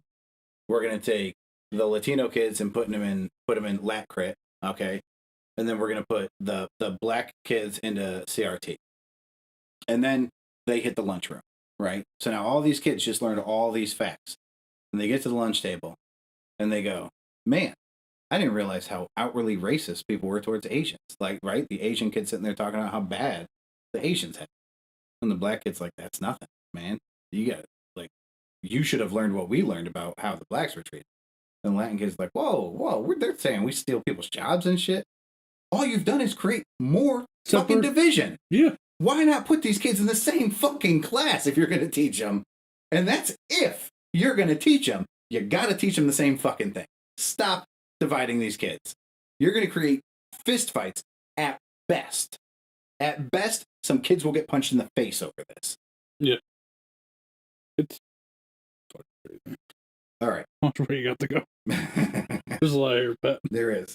Many CRT scholars had witnessed how the law could be used to help secure and protect civil rights. Therefore, critical race theorists recognized that while the law could not be used to deepen racial inequality, it also had potential as a tool for emancipation and for securing racial equality. Agreed. If the law caused this, the law can fix this. Okay, fair. Foundational questions that underlie CRT and the law include, I should mention, did some digging. I did not get answers to any, not a single one of these foundational questions. Question number 1, how does the law construct race? 2, how has the law protected racism and upheld racial hierarchies? Number 3, how does the law reproduce racial inequality? Number 4, how can the law be used to dismantle race, racism, and racial inequality? So we're not there yet on any of those. I get it. I get what you're saying. The government caused this. How? How do we fix it? Don't teach the kids that there's a fucking problem. Well, like they That's tried. not solvable. Well, they tried to, like, one of the things that was the fuck is it? On the 80s. Are you talking about affirmative action? Yeah, that's one way that they tried to correct it with a law. Okay. You know what I mean? That Sure. right there. But that also, again, overcorrecting. Now you're not taking the best person for the job. You're taking the best minority for the job in some cases. Correct. So and you're creating not just division, but you're creating real emotion there, right? Yeah. Like the guy who outperforms the other guy and then loses it because of a social concept, which skin color will only be referred to as a social concept, because I think that's the most brilliant way of putting it. It's a social concept. I scored better than him, but because of some social concept that you guys created a law about, now I don't get the job. They do this with like certain government jobs, right? You have to have a certain number of women, you have to have a certain number of minorities. Yeah, that's affirmative action. Yeah, that in itself is the dumbest fucking thing I've ever heard about. And maybe in the 80s, they needed something like that because there was a lot of... Correct. So was that born out of necessity? Probably. That probably came from a necessary place. But is it outdated? Absolutely. You know what I mean? It should be... whatever the fuck it's called when you overturn something. It should be removed. So, not only that, but it should... So we have fixed things at a very high level, right? Adulthood, career finding. What we haven't done is we haven't addressed how something similar to affirmative action would be useful in the youth or in even younger, in like, you know, the elementary school. I said youth and I was thinking young adult. Young adults, elementary school. So that is part of what critical race theory is about to jump into. So now, if you want to play the first video, you can. Now's a great time to play the first video, I guess. So we're not going to be, unfortunately, Chris isn't going to be able to hear this, but we'll put it. Chris, how are you at reading lips? When you talk about critical race theory, which is pretty much going to be teaching kids how to hate each other, how to dislike each other, that's pretty much what it's going to, that's pretty much, I don't care what you say, it's pretty much what it's going to all come.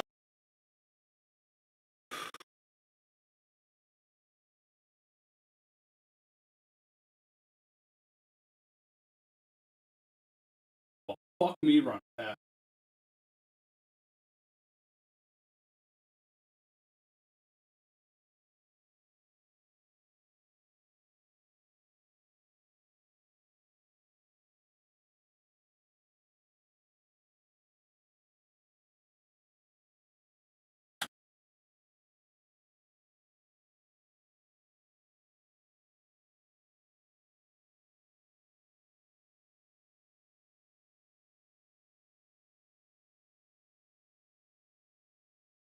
When you talk about critical race theory, which is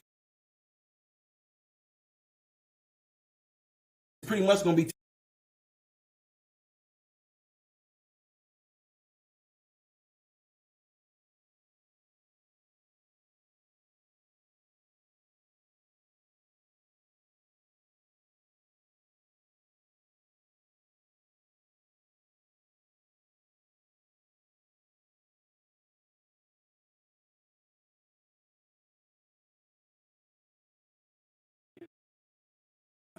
Chris, you can wear the headphones if you want. Mm-hmm. Turn the volume up on the headphones.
He's from Illinois.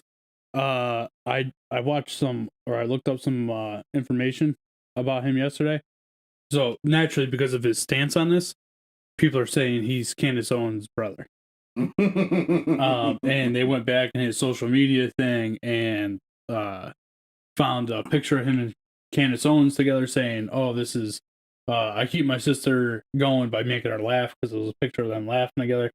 And I think it's fair to say that he's referring to her as a sister, like a soul sister. Yeah, not so much a sister biologically, but naturally the media is going to run with that. But he's a talk show host in Illinois.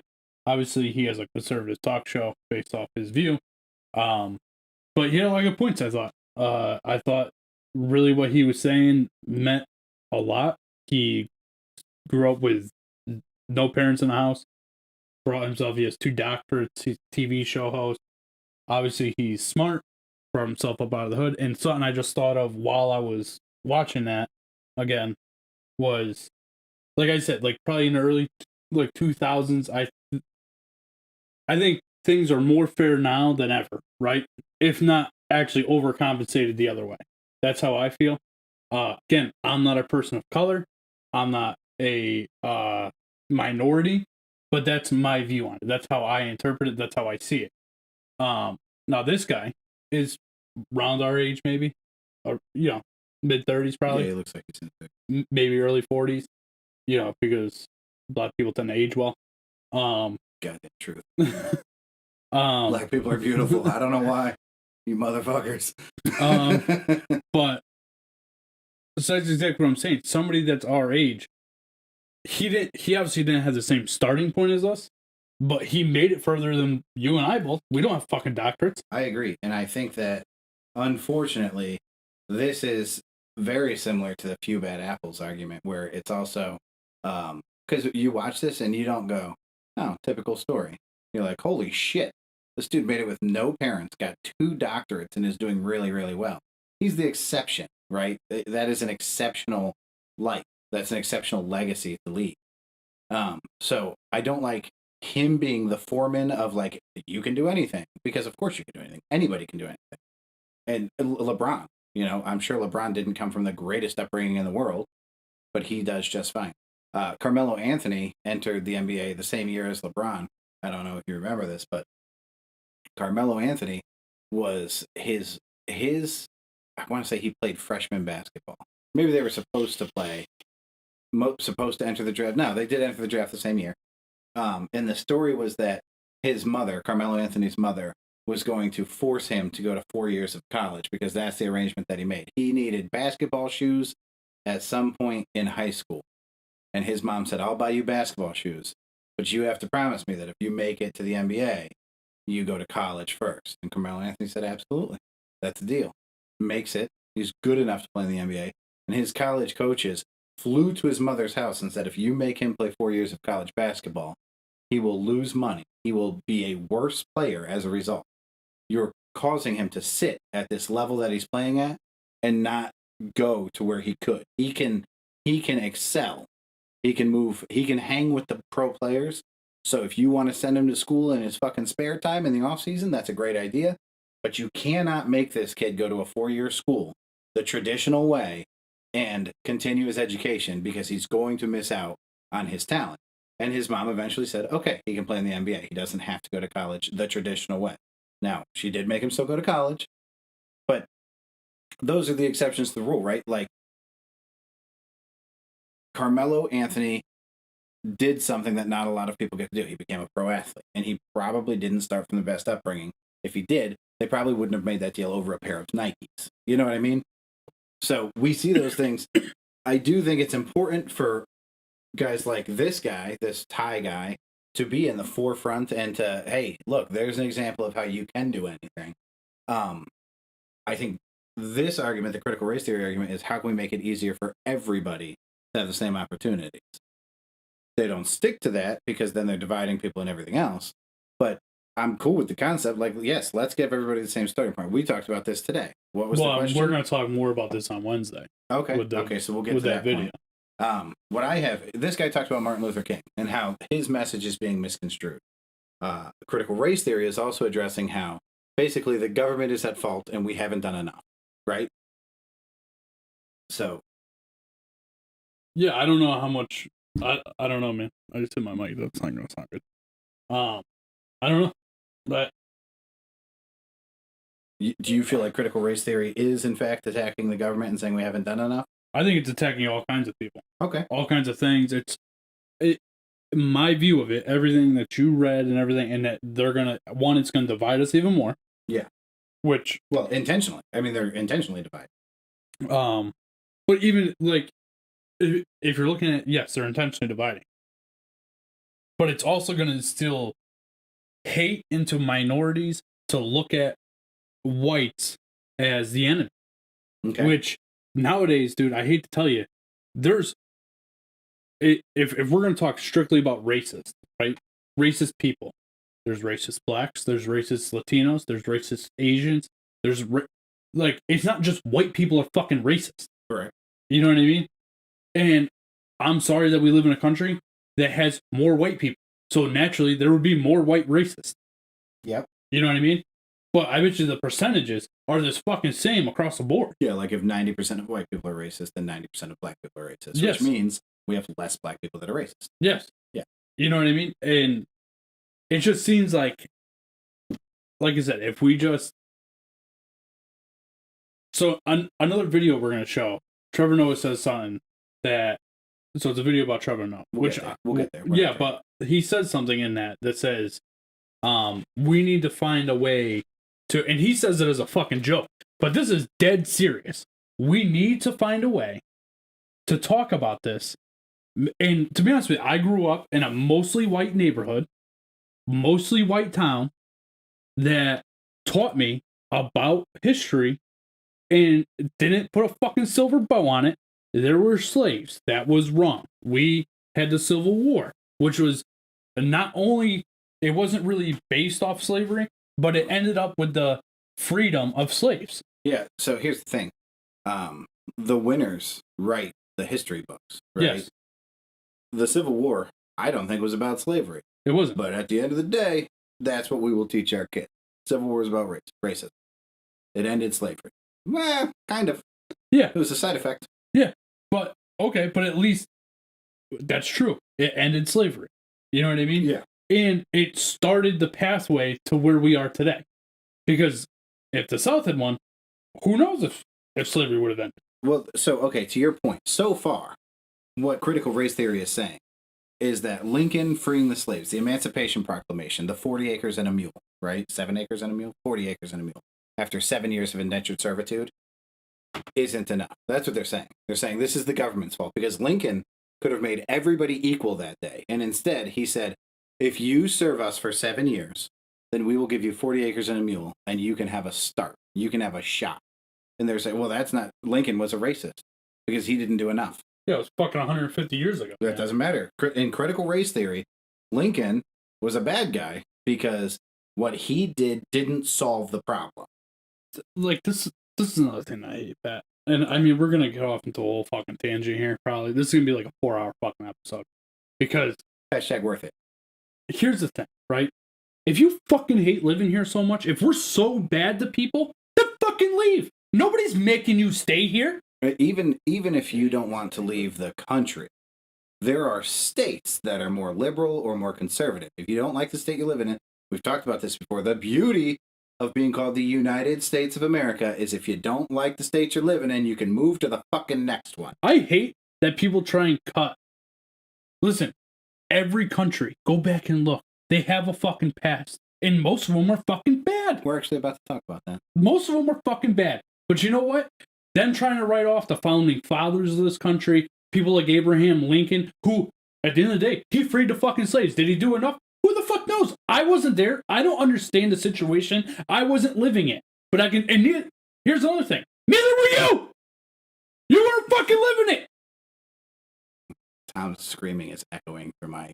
I'm so fucking mad, Pat. I hear you. So it's fucking enraging. I think all three of us we've seen these images. the image of troops escorting 9 black students into to integrate Little Rock Central High School. They're going to be black and white photos. Or Ruby Bridges being escorted into New Orleans Elementary School by armed guards, right after Brown versus Board of Education in 1954. That we have pictures of these moments, and they're little snapshots of how we're getting through this problem. Critical race theory is going to directly attack Brown versus Education for not being enough. I'm not fucking kidding. It says, hold on. I'm not going to look for the exact quote, but it's in here. It talks about how it's invalid. Okay, so here we go. Therefore, Brown's legal invalidation of racial segregation in education held some benefits for white policymakers as well as black students. Chief among these, Bell argued, was not the moral imperative of ending legal segregation, but restoring the credibility of America's image abroad. You remember a couple months ago, I talked about how Bill Gates and Donald Trump can both be the most racist people on the planet, and it doesn't fucking matter because they can still do more for black people than I can. So I love black people. I can be nice to black people. I can give a black person $50. It's not going to change their life. Donald Trump can hate black people as long as he creates laws and policies as president that help black people. Bill Gates and his soon-to-be ex-wife have created a foundation to put black youth into college. It doesn't fucking matter if he likes black people. He can still do more for black people than I ever could. And these people are saying, well, yeah, sure, Brown versus Education really did a lot for black people, but didn't it help America's white image? Sure. Does that fucking matter? If both people benefit, is that a fucking problem? Like, it's crazy. Hey, we found a way that we can benefit from helping you. Perfect. That sounds like a great solution. Where's the fucking downside there? They're arguing this point. So here's an interesting fact. Let's play a game. Martin Luther King, right? And the girl in the attic. We all read her diary. Anne Frank. Martin Luther King and Anne Frank. Which story is older? I have no idea. I assume it's Anne Frank. Anne Frank seems much, much older, correct? Martin Luther King and Anne Frank born in the same year.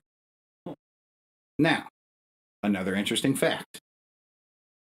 Brown versus Education and decisions like that didn't do enough for America, the laws that haven't done enough for America, if you'll recall, there was a war that was fought, and Germany wanted to kill a bunch of people based on them being different. America fought against Germany for whatever their motivation was, whether they disagreed with them or they thought it would make them look like heroes. Not fucking consequential in the story. America chose to fight against that German regime. And as a result, both countries are currently both countries are currently a democracy, right? And we don't continue roasting thousands of Jews on the daily. Now, I think you could have worded that a little bit better, but I got you. Why? That's true. So, did we do enough in that war?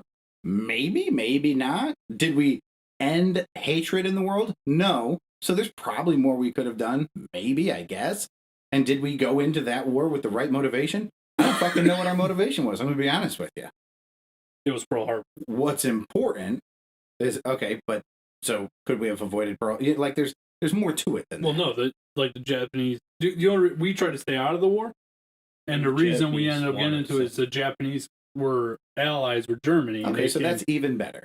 So let's say that our sole motivation for entering this war was because we were attacked by the Japanese. We didn't only fight the Japanese, right? So all we wanted to do was eliminate the threat of Japan. So we went to war with everybody who was friends with Japan, and as a result, the world is a better place. The motivation for why we went into that war is completely inconsequential in that story. Some shit happened, world's better now. Got it. Moving forward. Brown versus Education. Shit got better because of Brown versus the Board of Education. It was a start. They're saying that they haven't completely gotten rid of segregation in schools because of Brown versus education. Okay, well, hold on, because we're going to... So many theories are about to fucking smash into each other. So just to be clear, Tommy, what's the solution to people killing other people with guns? What's the just God's honest solution? Just take away the guns. Okay, so take away the guns, and people won't kill nobody no more. That's right. Okay. Now, the government says, and the government, remember, the Antichrist, says, we are no longer going to tolerate segregation in schools. And you go, well, that's not enough. Well, how the fuck is it enough for gun control then? Because if the government outlaws guns, then nobody will ever carry a gun again. But if the government outlaws segregation, that's not enough because we're still segregated. You guys really got to pick a fucking side on this. I think you're jumping over an important part here. Okay, go ahead. They're saying that wasn't enough to end segregation in schools. Right. But then they want to segregate the classrooms into different things to teach them about critical race theory. So the government fucked up because they outlawed segregation. Now, that's not enough. So what we need to do is we need to segregate and talk about segregation and how immoral it is. Well, this is where we've titled this article, Hypocritical Racist Theories, because you're so hypocritical in your efforts to do the right thing, right? There's a really crazy story. Do you want to know what's crazy, Pat? In all of this whole thing that we've talked about, right? Yeah. Never once do they say what is enough. I don't think we have that answer. If we had the answer, I think somebody would be fighting for it, and I think it would be very public. Yeah, but what they're saying is what we've done isn't enough. I can tell you that we give the answer at least once a week on our show, and for some reason we can't get people to jump on board with it. And that's to love your fucking neighbor. Yeah, it's very simple. So hold on. This is the argument with Brown versus the Board of Education, right? Brown versus the Board of Education drops. We're going to take Detroit. In Detroit. You can't say it like that because you're not black. Because I'm not. Wow. Okay. Not to segregate you. Yeah. Right. So here we go. School funding inequalities are exemplified in many racially and socioeconomically isolated districts, such as Detroit's public school systems. In 1940, shortly before Verda Bradley arrived in Detroit, Black Americans comprised 9.2% of the city's population.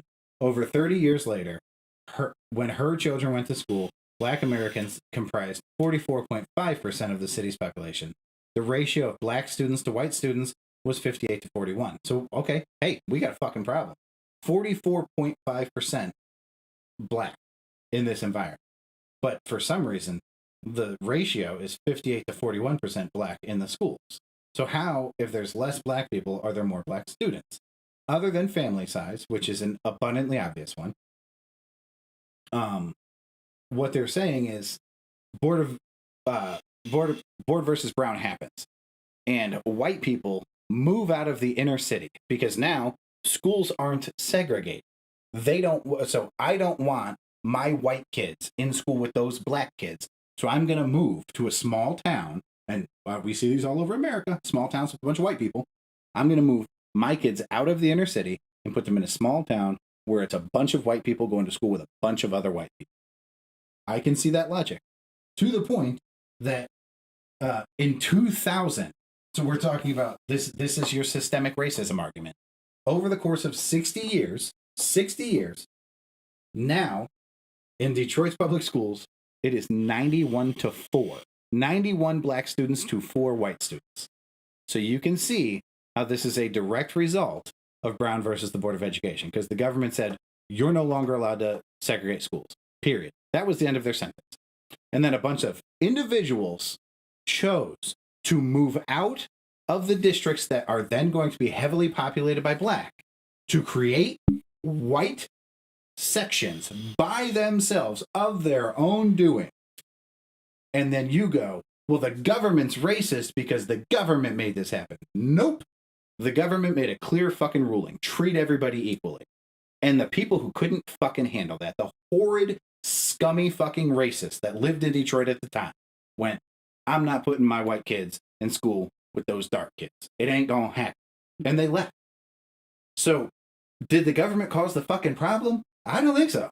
I don't see this being a government fucking problem. I don't see I can understand where the argument for systemic racism grew from that point because they're looking at numbers. Well, when they say they're not looking at logic. No, they're not. They're looking at statistics and going, "This is a government problem. The government caused this." This stat right here will really drive home our argument. That's really what that says right there. Correct. So, if you attack me with a knife and I shoot you with a gun, did you cause me to shoot you with a gun? Absolutely not. I could have just died, right? I mean, that was absolutely an option. But instead, I picked up the gun and I intelligently defended myself. I killed you. That was a choice that I made. It's a logical decision.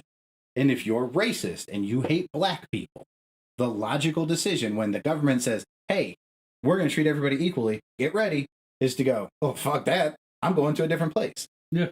And here we have a bunch of hateful little white towns and I would say, angry black inner city of Detroit going, hey, what the fuck? Now, we have more students per classroom. We have less funding. Well, I got news for you. That's not the government. That's the rich white people that fucking left, took their money, took their kids, and said, I'm going to pump into this environment. This environment is going to be better taken care of than the inner city of Detroit. By the way, there are parts of Detroit that don't have fucking running water at this point. Is Flint, Michigan? Oh, that's Flint. Yeah, I didn't mean Detroit. I meant Michigan. So this is not systemic racism, man. It's just fucking not. This is absolutely caused by fucking racism, but this isn't the government system. The government system created a fucking solution, and white people found a fucking loophole. And that's probably the argument is they need to create a thing where they can't find a loophole. Now, in the United States of America, you can't tell people where they can live. That's true. This is what you can do. I've actually said this since I was 16 years old and started the old diversity club in Thomas Knott. This is 100% true. I tried to find the funding to bus black kids into Thomason High so that black kids would get a, I guess, more funded education. And that wasn't even why I did it. So you want to talk about fucked up reasons for doing things? I did it so that the white kids could learn about the black kids. So that when I went to school in fucking Thomaston, I could watch all of my friends who I fucking loved and hated because I watched them be outwardly racist. They were dropping N-bombs in the hallways and nobody fucking cared. And I thought, what if we brought black people to this school and they fucking learned a little bit just for fucking 5 minutes? Just sat down next to a black kid in class and learned, A, that word's not fucking cool to use. It's just not, man. But B, they're not different. It's not like this group of people that we should be fucking afraid of. Like you're walking into a jungle and you see a black person, you're like, oh fuck, I'm gonna die. It's not a fucking gorilla. It's not a fucking leopard. It's a fucking human being. And that's all I wanted to do. I was 16 years old and I thought, what if we could bus black kids in to Thomaston from Waterbury? It's a very short drive. It would cost some money, but it wouldn't cost a ton of money. And everybody wins. I will say this. The school system in Thomaston did not agree with my decision. And they did not find the funding to make that happen. Well, so here's the thing, right? But to that point. Solution number 1, mix the fucking kids. Force the mixture. I don't care. Force it. Because you trying to have this debate with adults is never going to change adults' minds.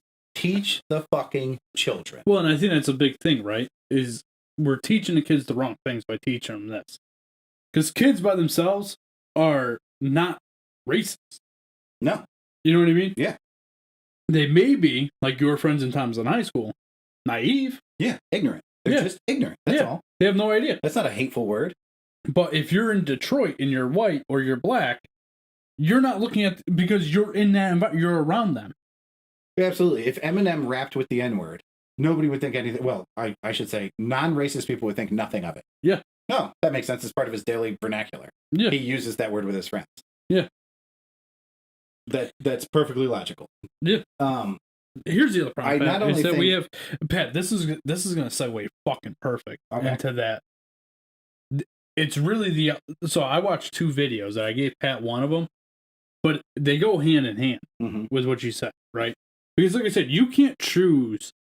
The government cannot make you live somewhere you don't want to live. Right. Yeah. What were they going to say? Everybody in Detroit has to stay. By the way, nope. I'm out. They can't. I'm a hateful racist. I'm out. And Pat, but to your point, right? Like force the mixture. You know what I mean? Not just force the mixture one way. Don't bus black kids out of Waterbury into Thomaston. Bus kids from Thomaston into Waterbury. Yeah, but at the end of the day, dude, those parents make their kid. They live in Thomaston because that's where they want their kids to go to school. You can't force them to go to a different school. No, you can't. But you can give them the option. And I bet you if kids had the option, they would make that decision. Oh, absolutely. But that leads into my point, right? About what we're going to talk about in the next show. Is there is a country out there that is not perfect by any means, right? But they have a lot of good things that they do. And one of them is education vouchers. So every household gets their education paid for by the government, and then the schools are privatized, and you get to choose what school you send your child to. Yeah. Or the child gets to choose, right? Like so I think that's part of a solution. I think another part of the solution is what's the appropriate class size? I don't know, but let's pick 25 to 1. 25 students, 1 teacher, right? Okay. So now that's a federally mandated law. Let's involve the government, or you know what? Let's make it a state law. 25 to 1. If your classroom has less than 25 to 1, you should be taking kids in. If your classroom has more than 25 to 1, you should be dumping kids out. They should be going, all schools should be in a range, whether it's 18 to 30, you know what I mean, to 1.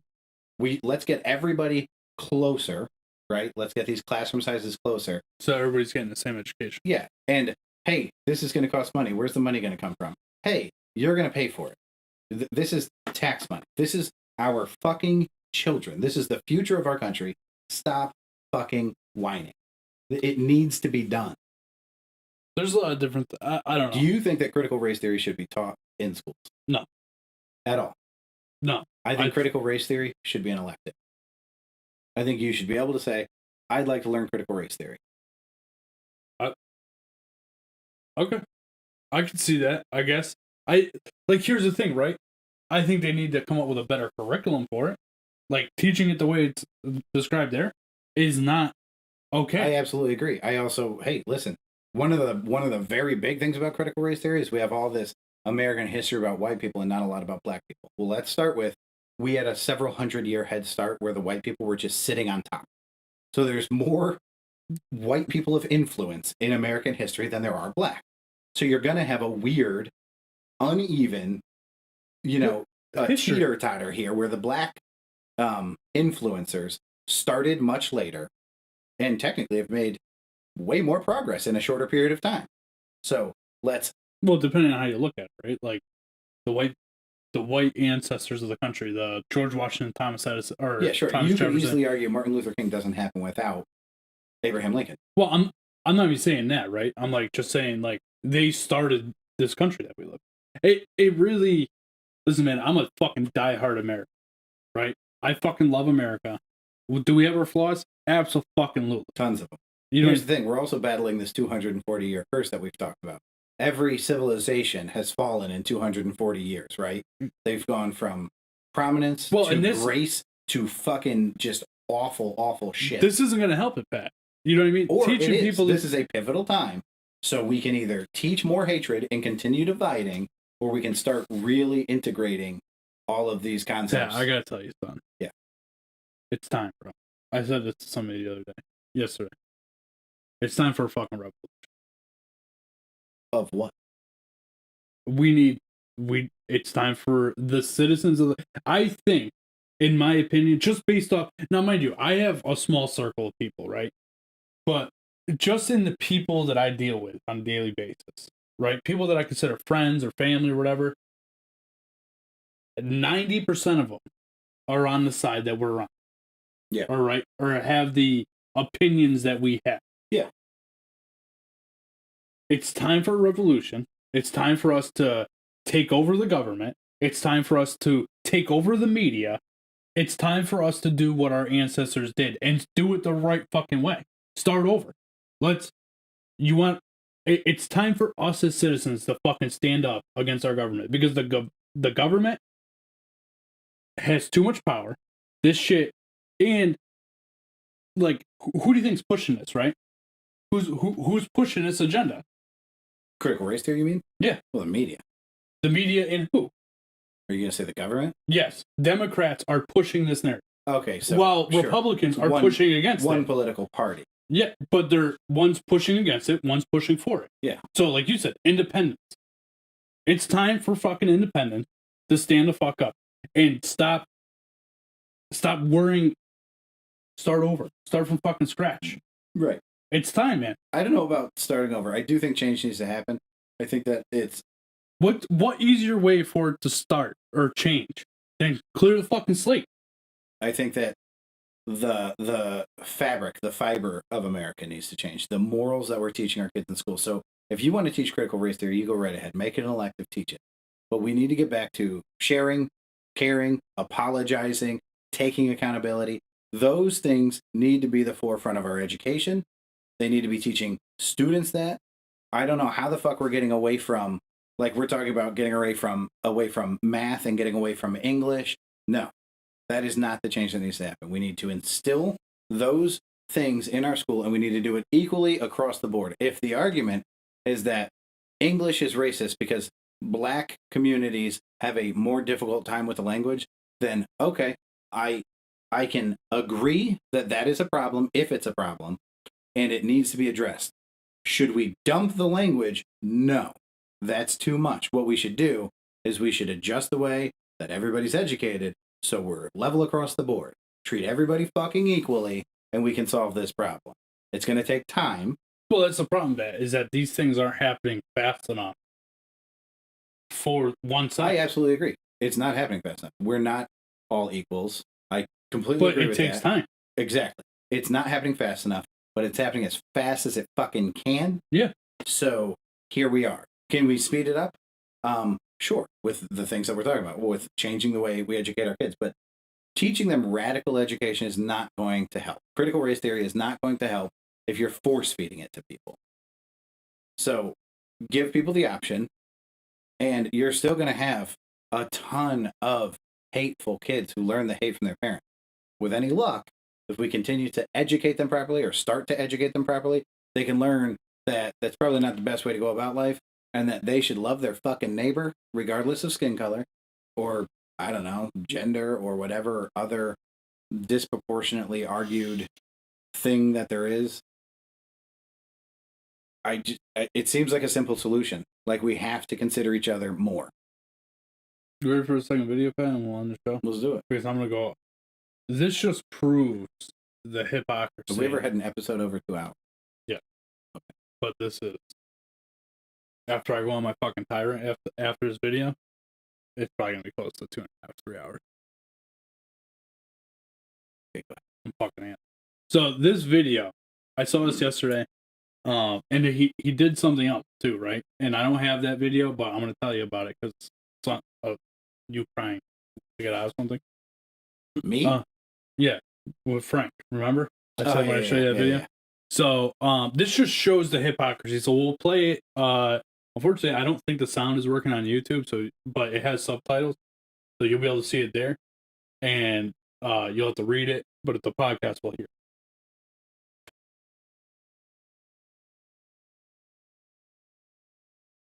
You know what we could do? We could stop this at the beginning of the critical race theory, not at the very beginning, but like at the 1 hour mark.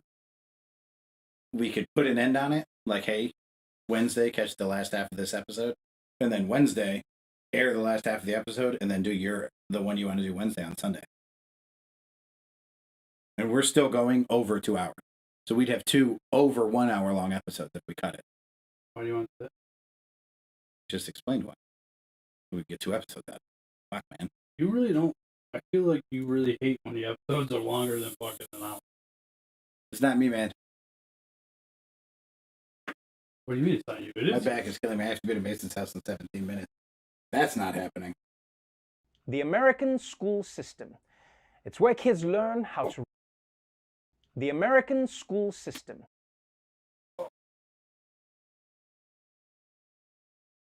Yo, Pat, you got a bathroom? The American What? school You system. got a bathroom? It's where kids learn how to read, write, duck, and cover. One of the biggest education debates right now is over the best way to teach about America's history with racism. And now Florida has come up with an interesting solution. just don't.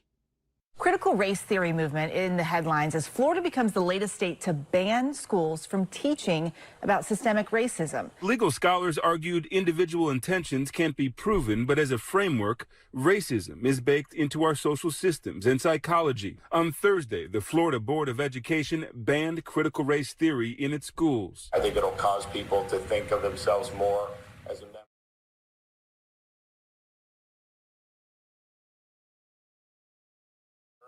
There's no national mandate saying this curriculum needs to be taught in public schools, but at least 5 Republican-led states have now officially banned the theory from public education.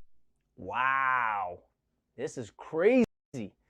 Florida isn't just banning teaching about systemic racism, they're doing it while quoting Martin Luther King Jr. I don't know if you guys know this, but systemic racism was kind of MLK's whole thing.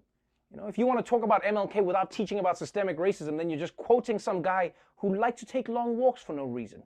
Also, I love that the governor of Florida said that he's doing this so that people will think of themselves based on the content of their character. You sure you want people in Florida doing that? Don't judge me because I'm white. You judge me because I'm a registered sex offender who runs an underground octopus fighting ring out of my minivan. Well, technically, it's my mom's minivan, but those are just semantics. But you know what? After a little bit of introspection, I actually realized, guys, that Ron DeSantis is right. We need to find a way to teach American history that isn't so divisive. Yeah, because every time we talk about history, there's racism, and then we can't talk about the history. And you know what? I've decided to help be part of the solution by making a video for Florida to show in their classrooms. Hey boy, you better get to work picking that cotton. But why only me? Is it because I'm black? Now, it's not about that. It's about an economic system that may not be perfect, but is based on universal principles stated in the Declaration of Independence. I know you keep saying that. It just seems strange that there's no white people picking cotton. Wow, again with the race. You need to stop reducing people to their skin color, my friend. You're the real racist here. You're right, Massa. I apologize for making you feel uncomfortable. I forgive you, boy. We all make mistakes.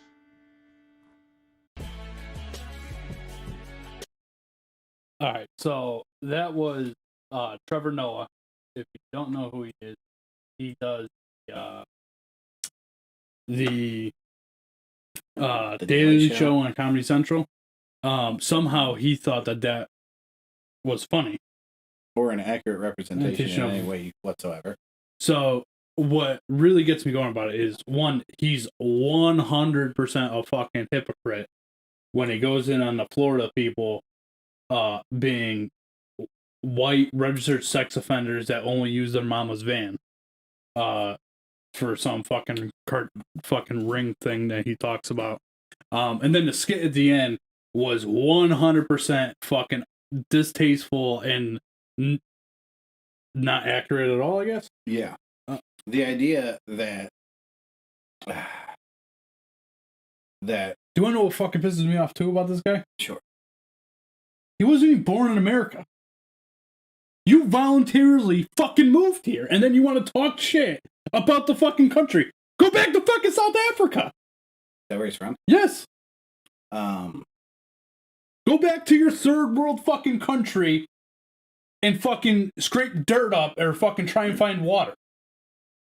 I don't like that he has disproportionately made this problem abundantly like white people hate black people. And white people blame black people for being black, I guess. I don't know. This goes back to, I really like this. I'm going to start incorporating this. Skin color is a social concept, man. It's a social concept. There's no reason that we should be treating each other differently based on skin color. It literally means nothing unless in your head you've made up a reason why it means something. It has zero value. It has zero bearing on how you should treat others or yourself. Period. I like it. Yeah. That's where I'm at. Things need to change. We get that.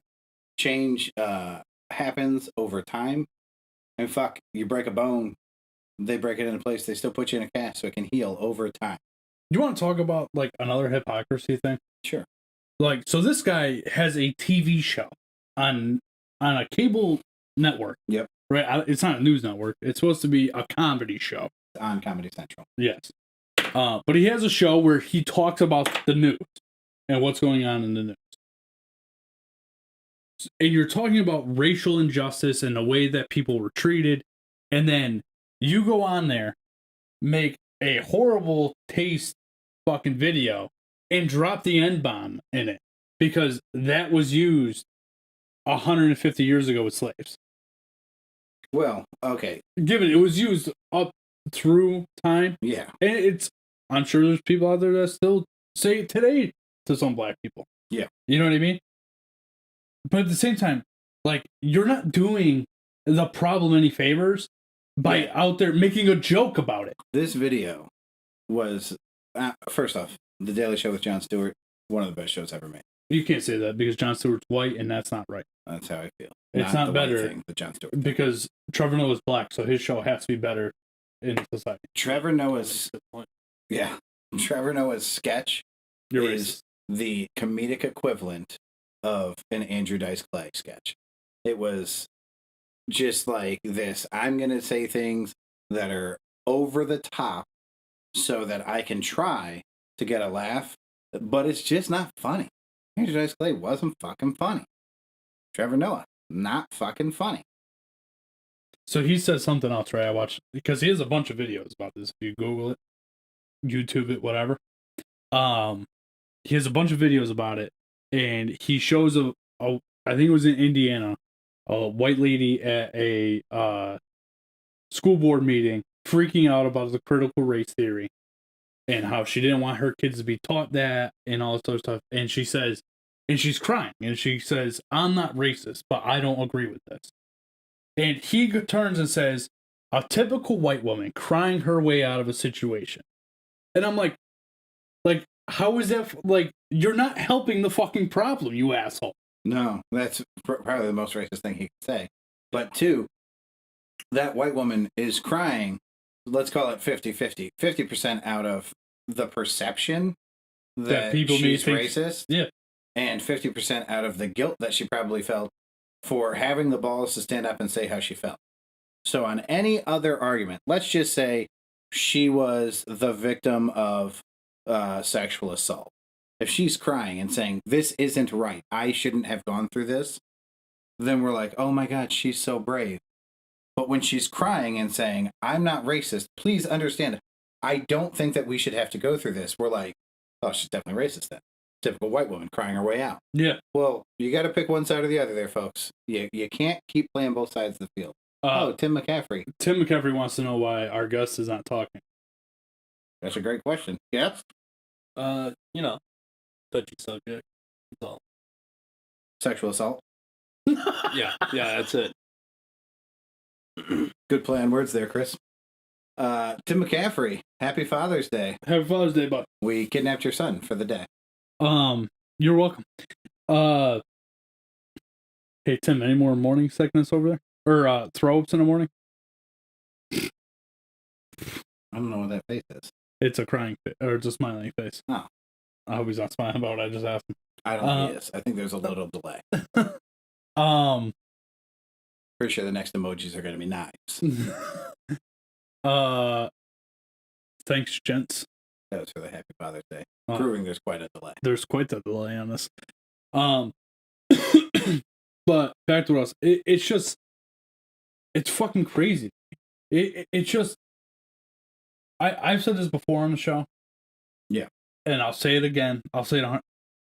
I refuse to feel bad because I'm white. Like, I have no choice in being white. It's true. And also, and it's just social concept anyways. It's just a social concept. But anyway, I've also never owned a slave. Never called a black person the N-word. Never thought a black person was beneath me. Never thought I was better than any black person. Never thought I was better than any other human on the face of the earth.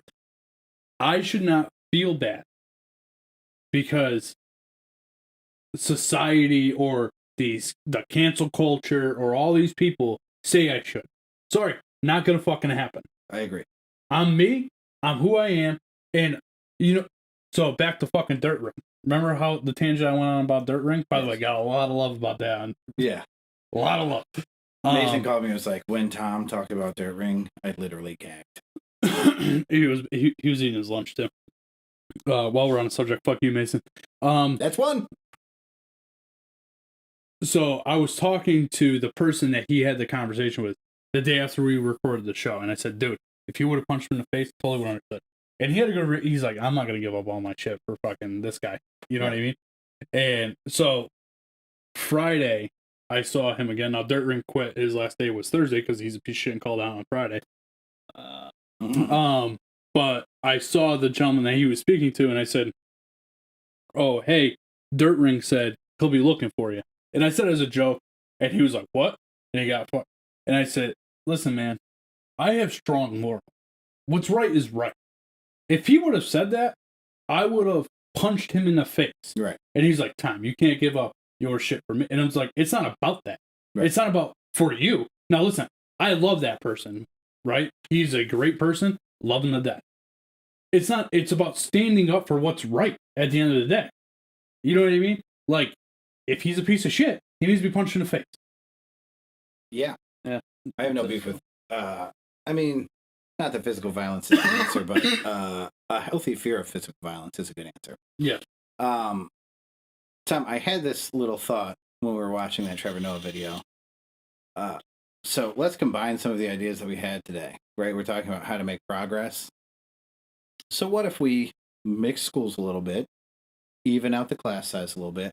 Another point of critical race theory is that we have a tendency as a nation to put black kids that fall behind in learning into special education.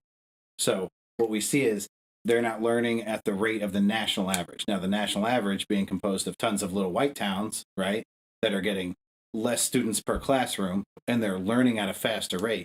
So then when the black kid in Detroit isn't learning at the same speed as the white kid in Thomaston, right, we go, well, he must not be smart enough, so let's put him in special ed. How about this? Let's listen to the coaching staff of Carmelo Anthony, and we say, if we put all these kids in a classroom that's too big, they're going to continue to perform at the same level.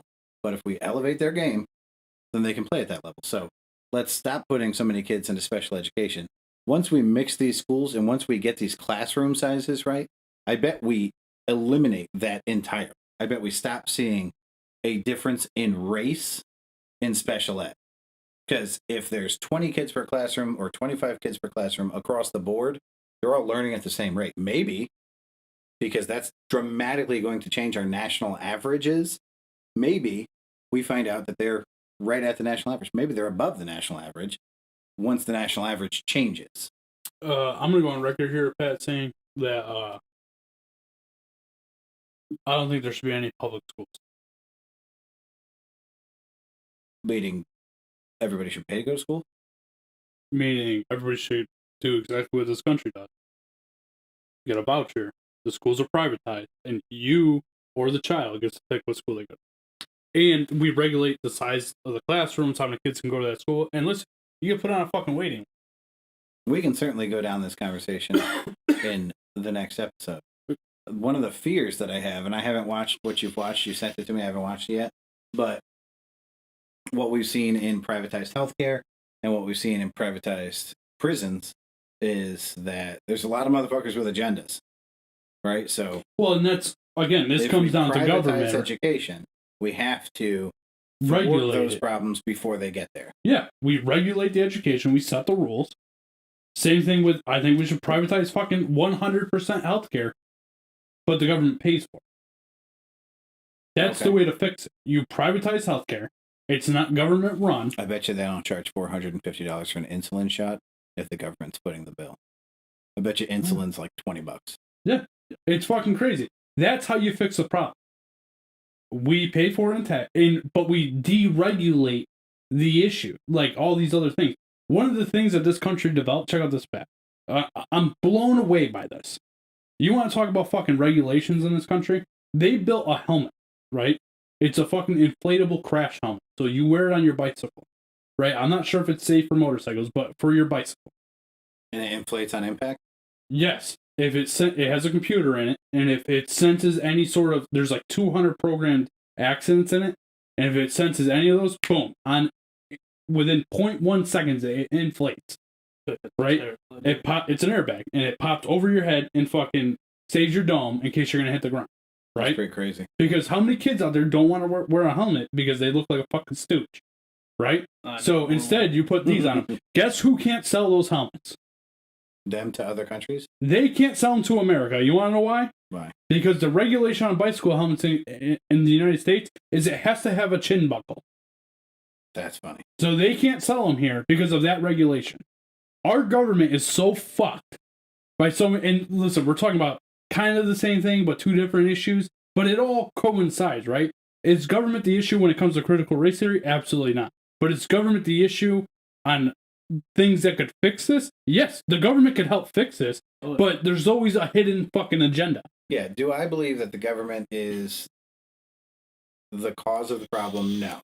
Do I think that the government could absolutely be the solution? A very big part of the solution? Of course. Good. Government's in control. But that's, again, that falls on you fuckers that vote. Let's see.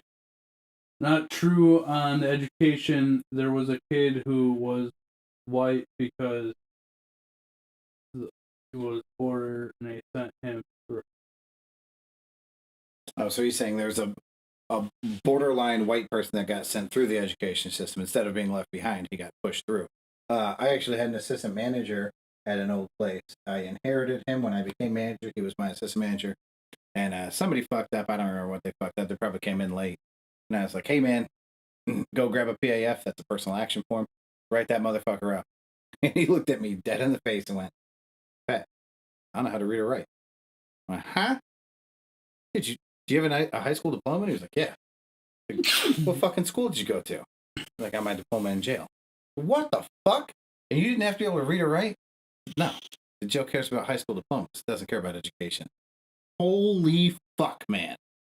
That's one of those things. It's crazy. That's absolutely one of those crazy. things. Because we care about numbers instead of people. Yep.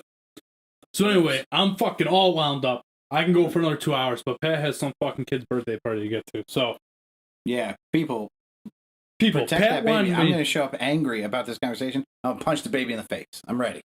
Protect that baby. Get that baby one of those inflatable helmets. Protect that baby. Pat wanted me to cut this episode in half, but I told him, 2 episodes. We're not going to do it, Pat. We're not going to do it. You want to know why? We're going to have another 2 hours. Because you want to set the record for the longest episode of a podcast ever? We're going to have a fucking banger on Wednesday. It's going to be another 2 hours because I'm so passionate about these topics. All right. Well, let's wrap this one up. Chris, thank you for being a guest on the show. Chris, thanks for coming here and just sitting in a fucking chair and wasting 40 minutes of airtime. Oh, it happens. What's going on? Tim said, well, let's go for 2 hours. Fire me up. I've been going for 2 hours, easily 2.5 hours. It's 1 o'clock in the afternoon. I don't think we've ever recorded this late. Oh, no. That is pretty Yeah. The birthday party started 3 minutes ago. I have not showered, and I am not there. With that, well, for son of Tim Mcaffery, Chris Mcaffery, sister of Samantha Mcaffery, Chris Mcaffery, and son of Charlotte Mcaffery, Chris Mcaffery, for Tom Washington, and for me, I say, good day.